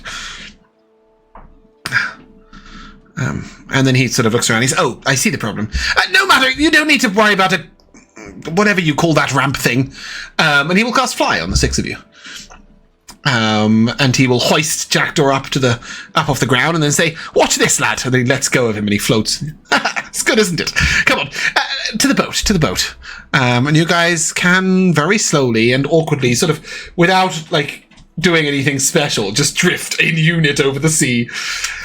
And out. You were a shuffle, but now we're like over. Yes, exactly. Just midair over the water. And you can fly to the Merry Rose, where there is a woman stood a little way back with a book, and she's just finishing writing. Oh, you're a little... Well, that's abrupt. Would you like to sign for your purchase here? Lucas says, of course I would. He sort of waves his hand, and the most magnificently huge eagle feather quill appears in his hand, and he's like, on that line just there. Wonderful. Look. Full name? And he looks to Weary. Hold on, I need to look this up. I don't necessarily need the surname, I just waited for you to say the first name. I need to find it. Sorry, put you on the spot, but it's not... sorry, I purchased it on behalf of my friend here. He's the rightful owner. Well, he owns the deed, not the boat. Ship, sorry. Then who owns the ship? If not the person who owns the deed. No one owns her, she's her own person. Or something. Right? Sure, if you say Oh, that's right. It's not Westwood. Vivian Everett's. When you say Vivian Everett, he just Sandwich says, and writes it down anyway. laugh at Vivi. Vivian, Weary, you're full of surprises. And he signs the name on the full line. He hands you the deed, and he says, is it ours now? And she says, yes. Wonderful. Then you won't need to be staying on here any longer, will you? She says, no, sir. And he goes, great. And he grabs his hand and a vortex warps her 90 feet onto the shore. Wonderful. Xanacus, Uh-huh. don't forget you also said that you would pay for any... I would assist with the repairs. I did not say I would pay for them. I said I would assist with them, but no matter, because they will be free. Let me teach you about a couple of wonderful spells. Creation and fabricate. And greater mending, but that's kind of boring. So what we're going to need is some lumber, aren't we? Some lumber, yes. We'll buy that down at the docks and some workers, maybe. What are you going to do for a crew, Weary? Weary? He says, and I imagine Weary is headed towards the figurehead. Yeah. Mm-hmm. Exactly what I was going to say. Like a thrall. Yeah, and as he looks over, there you are, still a little way. Oh, he's lost. Why don't you all meet her? She's lovely. Quite fascinating. Alright. I'll secure some... I'll just go. And Jackdaw sort of looks back to him and says, can I come? And he's like, oh, why not? And he looks over at Anivari and he's going to send Anivari a message and say, I've taken the boy. I'll bring him back shortly. Poor Anivari, her children just constantly being stolen away. But yeah, he's going to go buy some lumber and some repairs and all sorts of other things, leaving the four of you to gather on the foredeck around Weary and the figurehead. And I think I've told you this before, but I have tried numerous times to get some decent art of this boat, and I've just given up. So you'll just have to imagine it's parked just here. I'm gonna go below there. Oh, bye. It's leaky, and it's listing. So it's kind of half water. Sure, I just want to take a look around. Yeah. The boat's in disrepair. Give me an investigation check with advantage. Because of your robes. Nat 20 and Sick. Nat 1. So I'll take the Nat 20. Yeah. You will note that somebody's made a magical attempt to clean up some of this stuff. There's a few sort of, not quite illusory, but they're like slapped over the top bits of paint. You can see blood stains. You can see scratches in the wood. Whoever took this boat back did so in a fit of fury and blood. You will see the signs of shackles and, you know, this was a pirate ship for a long time and it shows it. Even listing in the water, it's pretty clear it's had a rough past. Yeah, I kind of want to see if there's anything that's been, because it's in a state of disrepair, to see if there's anything that's been left over or anything like that. So I'd like to take out my cap of water breathing. Mm-hmm. And as I kind of look around, swim around, I'll like cast mending as I go on like little bits here and there. Cool. Yeah. I suppose I'm just looking for, I guess, anything that's left behind. Yeah, you don't find this place has been scoured, right? Like everything that can be taken is taken, except for one thing, which you don't feel like you can take necessarily, but you do note. Oh no, is it over? No. In the bottom of the ship, in the side of the hull, near the front, is a small circular piece of sort of wood that looks like it's been fitted perfectly into the boat, almost like a plug hole.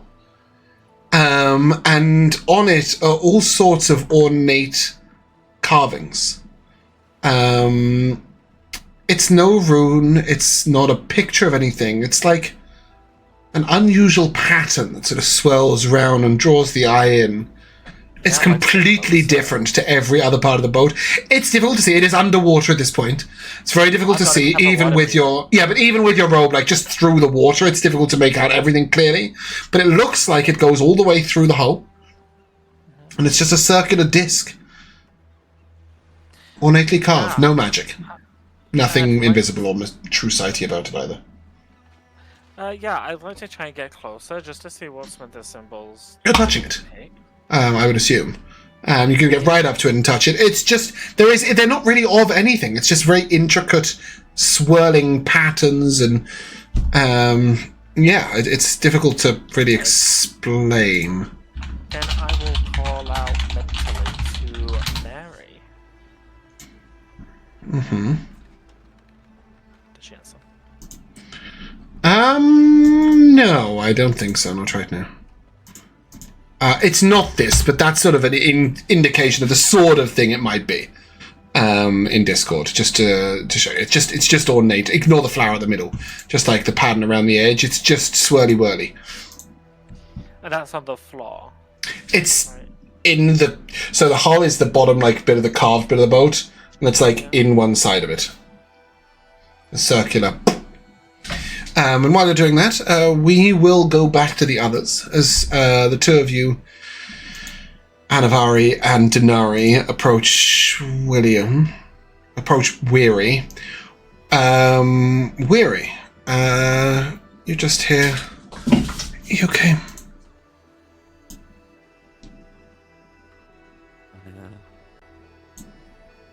I did it. I figured out a way to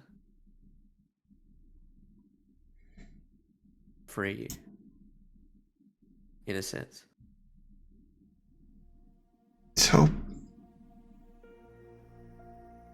it's us now? Just us?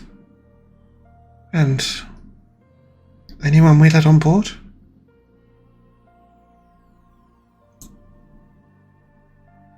Yep.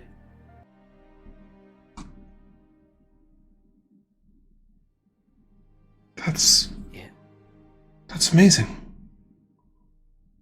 Did it get you in trouble?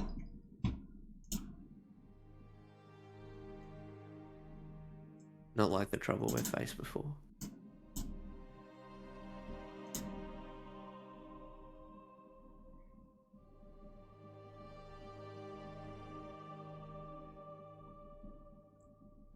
And who are these friends of yours? They're good people.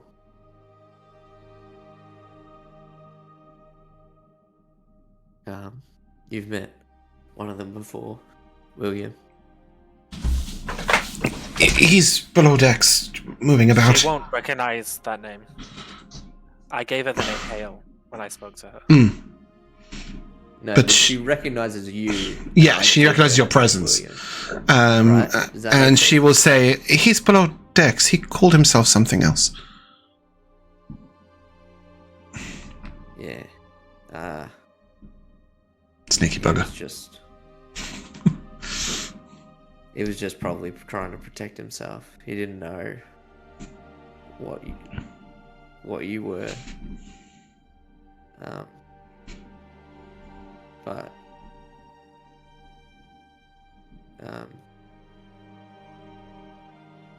he's probably the most apprehensive. He doesn't like sailing? Does he get seasick?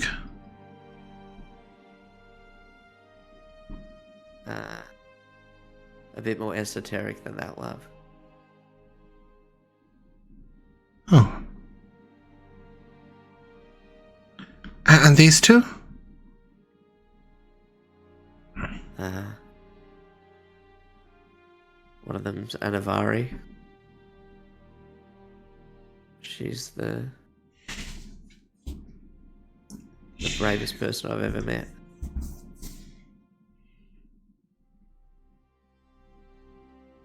And Anivari, you're here very quietly. Hello, Anivari.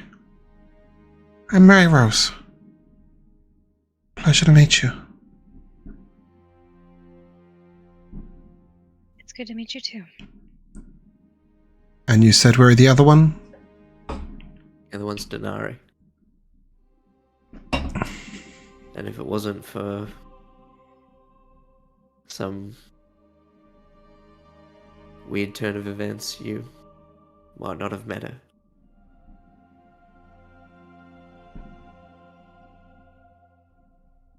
Hello, Dinari. I'm Mary Rose. Pleasure to meet you. Nice to hear from you again. Ah. The Protector.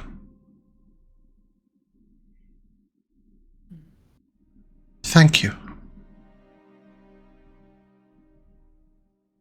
Same goes for you. You also bear that title. I fear my needs were far more selfish than yours.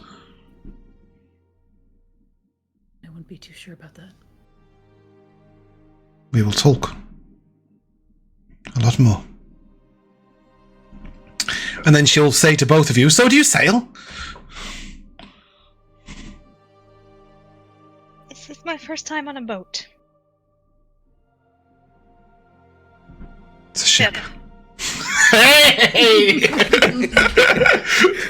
She sort of, and Dinari? Lived by the sea, never set foot on a ship. William, we're fucking William. William, get up here! I keep trying to address you anyway. Your name is just on the tip of my tongue. Weary. I can't help but note that your first crew members don't seem to have their sea legs. She called me a boat.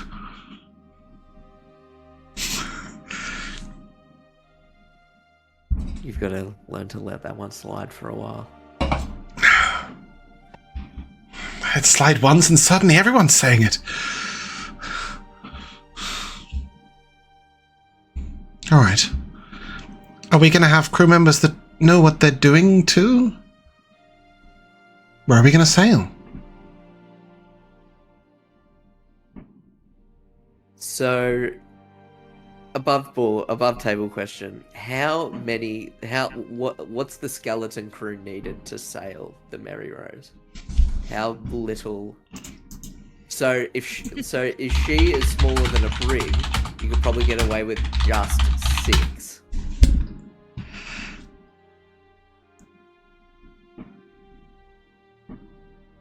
I know a bit about sailing ships. So.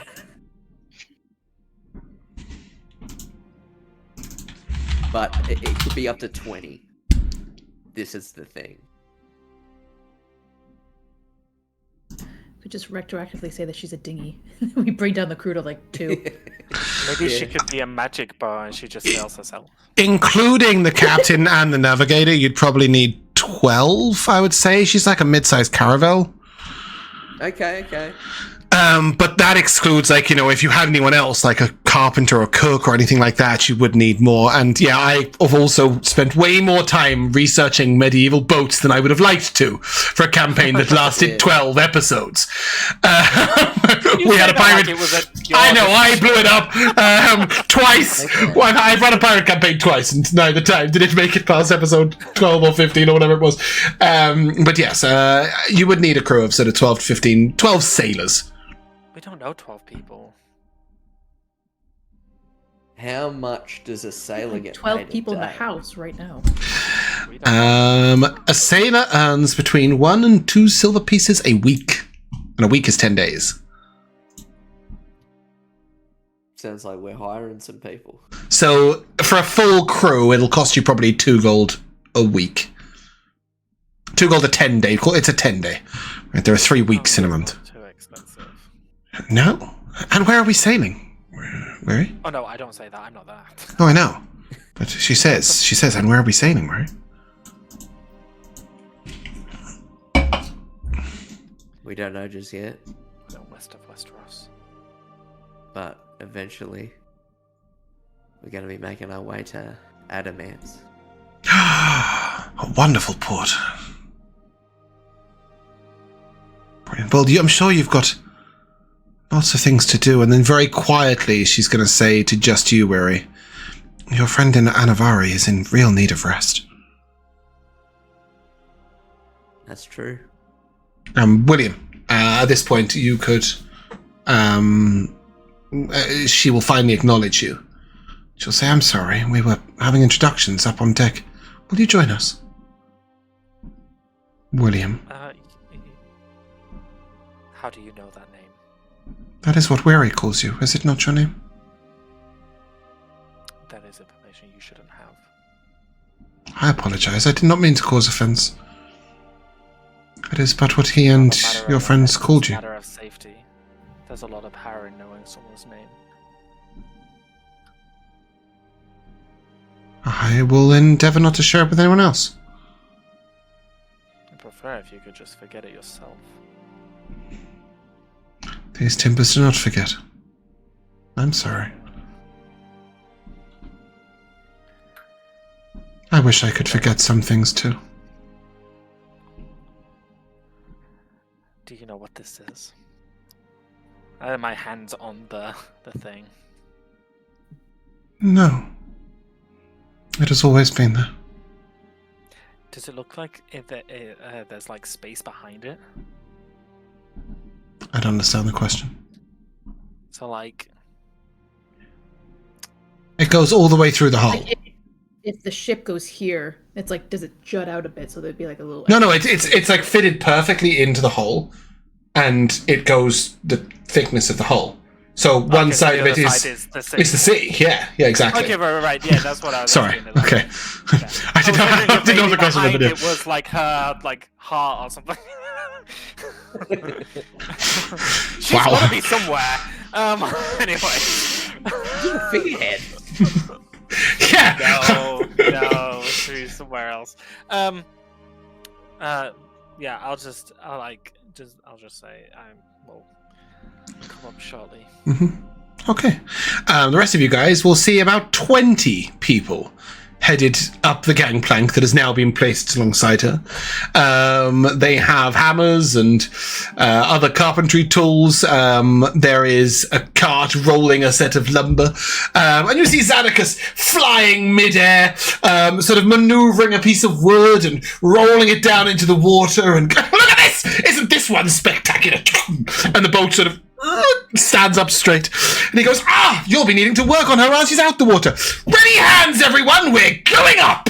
And with that, he is going to cast a spell akin to reverse gravity, and the entire ship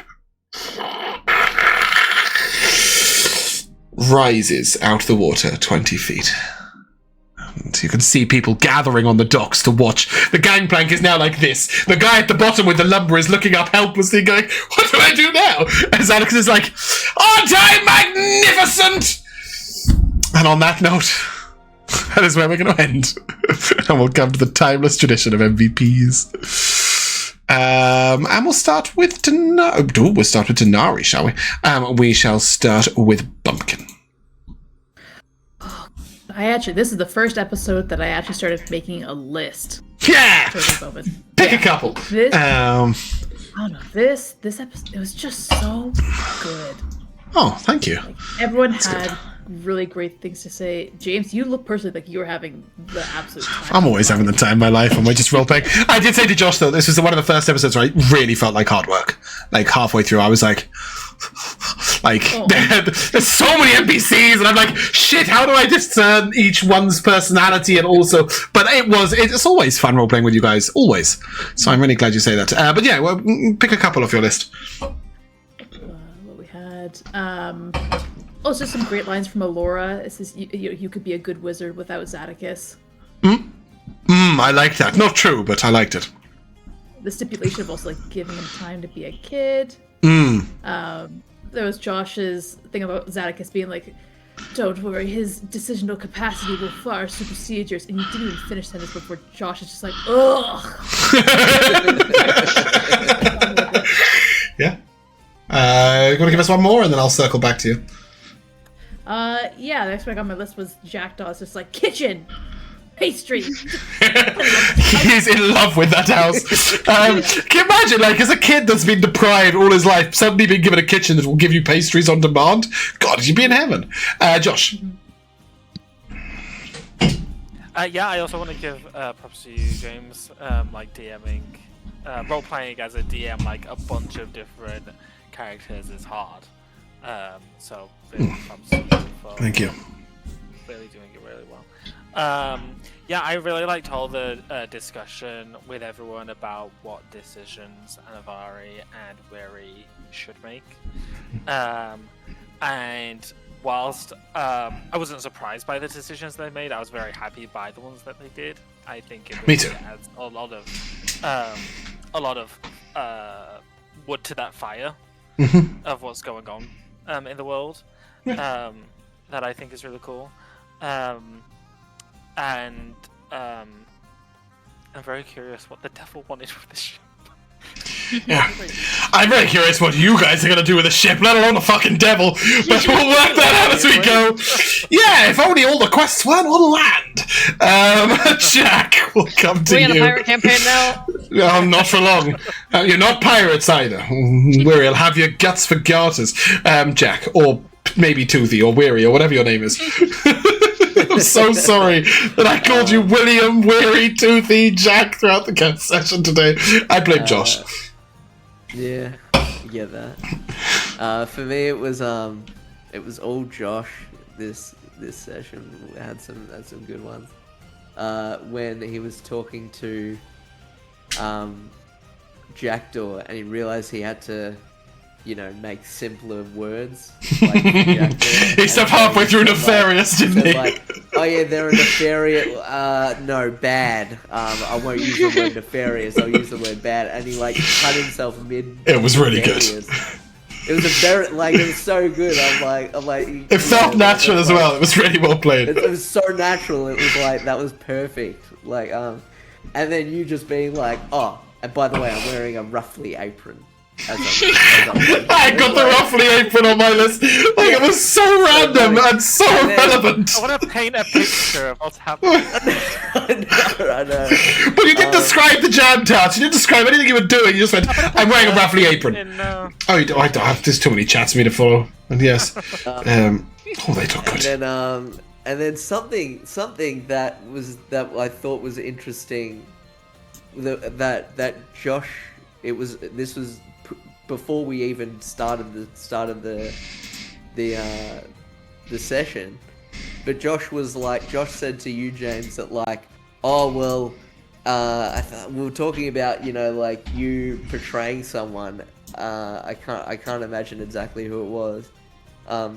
And Josh was like, oh well, you know, like if they're acting this way, then it must be what you think, because that's how it works. You know what I mean? You are that person, like in the game. And then it's like, if that's what Josh believes, do you want to live forever? Obviously. My biggest fear. There's a lot of Josh's characters that want to live forever. Wow. It is one of the things we share as well. Yeah, exactly. Multiple characters of yours are like, I want to live forever. You'll notice a theme with a lot of NPCs of power in my campaigns. They always have ways to extend their life, because it's also a theme for me. It's just something that Josh and I have spent a lot of time talking about. So, yeah. Wow, that's so interesting. Anyway, yeah. Cool. Elora, what have you got left? I have William's. Why are you paying her alimony? Yeah, the frontal lobe cortex were two completely modern references, but they were still really good. I have Dinari's just complete deadpan. Why would I ever be at an auction? Yeah. The awkward shifting in the middle of the auction, the five of us. Needing to get into 30 feet of range so Detect Thoughts works. But my actual MVP, which I nearly teared up, was Ralph. Yeah, it's difficult. Like, it's quite easy to say, oh, you know, they're trainee assassins, yada yada, but sometimes when they get personified as children, it's like, oof. I struggle with that too. So I'm glad the moment hit, because it hit for me when I was designing it. So thank you. I appreciate that. I will come back to you, Bumpkin, but I just want to add, Josh saying, I slammed my oven mitts down and walked to the door to answer the door. Me thinking, God, how long can I keep all the rest of the NPCs away? But yes, eventually having to bring them. I also really enjoyed Dinari saying, I don't do fun. And there was a moment with I really enjoyed the moment with Weary and Zadicus on the hill. You asked to paint often, and it was just a very simple question, but it's such a different approach than everybody else with Zadicus. Everyone else with Zadicus, it's also, you know, it's always like, what do you want? What are we doing next? You know, there's never any small talk with him or with Seraphina, or even with Nor, really. You know, these beings of power are things that you guys seem to bargain with or talk to on demand, or you let them lead the way. And Weary, opening a dialect, displayed his different relationship with Zadicus than the rest of you. That they'd sort of come to a place of, if not friendship, at least some level of connection or you know, mutual respect or interest. And I thought that was such a fascinating thing that I wish we could have explored longer in the moment. That I really enjoyed. Bumpkin, is there anything left on your list that you would like to give us before we come to an end? Well, yeah, the last thing was, I think, piggybacking off of how great Ralph was. Like, when you had fully described Ralph and some of the stories behind, like, why exactly the familiar is, like, in my head I was just like, oh my god, like, Anivari, just let him be a fucking wizard. Like, you can't let him go. Mm-hmm. Yeah, there's some other fun stuff, but it was still, like, other notes is just like, I think Jack had mentioned before, like in our last session, how it's like, hey, you know, props to you for having to kind of stay more quiet during that session, and then to take the initiative this time to be like, no, I'm gonna go up to every single one of like the party members and talk to them. It's so helpful. Meaningfully, yeah. I mean, as a TM, it's so helpful. I'm trying to corral you all into one place, but it's so nice when a player does that and brings people in. Pyrus in chat said, I love Dinari's little alchemy lesson. Like, clearly children are going to be really interested, but it's also potentially really dangerous, and you got them involved, but was unwilling to leave the room for the conversation, so he really liked that. I liked the response of all of you when Jackdaw asked if the shadow could play, and then said it was really cool that you always had a friend, and I could just see that I'd sort of yanked some, so that was really cool. But yeah, that is where we go on. Also, I'm really looking forward to if Weary's like big goal was to get ownership of the ship. I'm very curious to see what his aims are now that he's accomplished that. Yeah. I hate shipborne combat. On that note, that's where we're going to end. If you guys would like to say goodbye, Goodbye. we shall see you next time.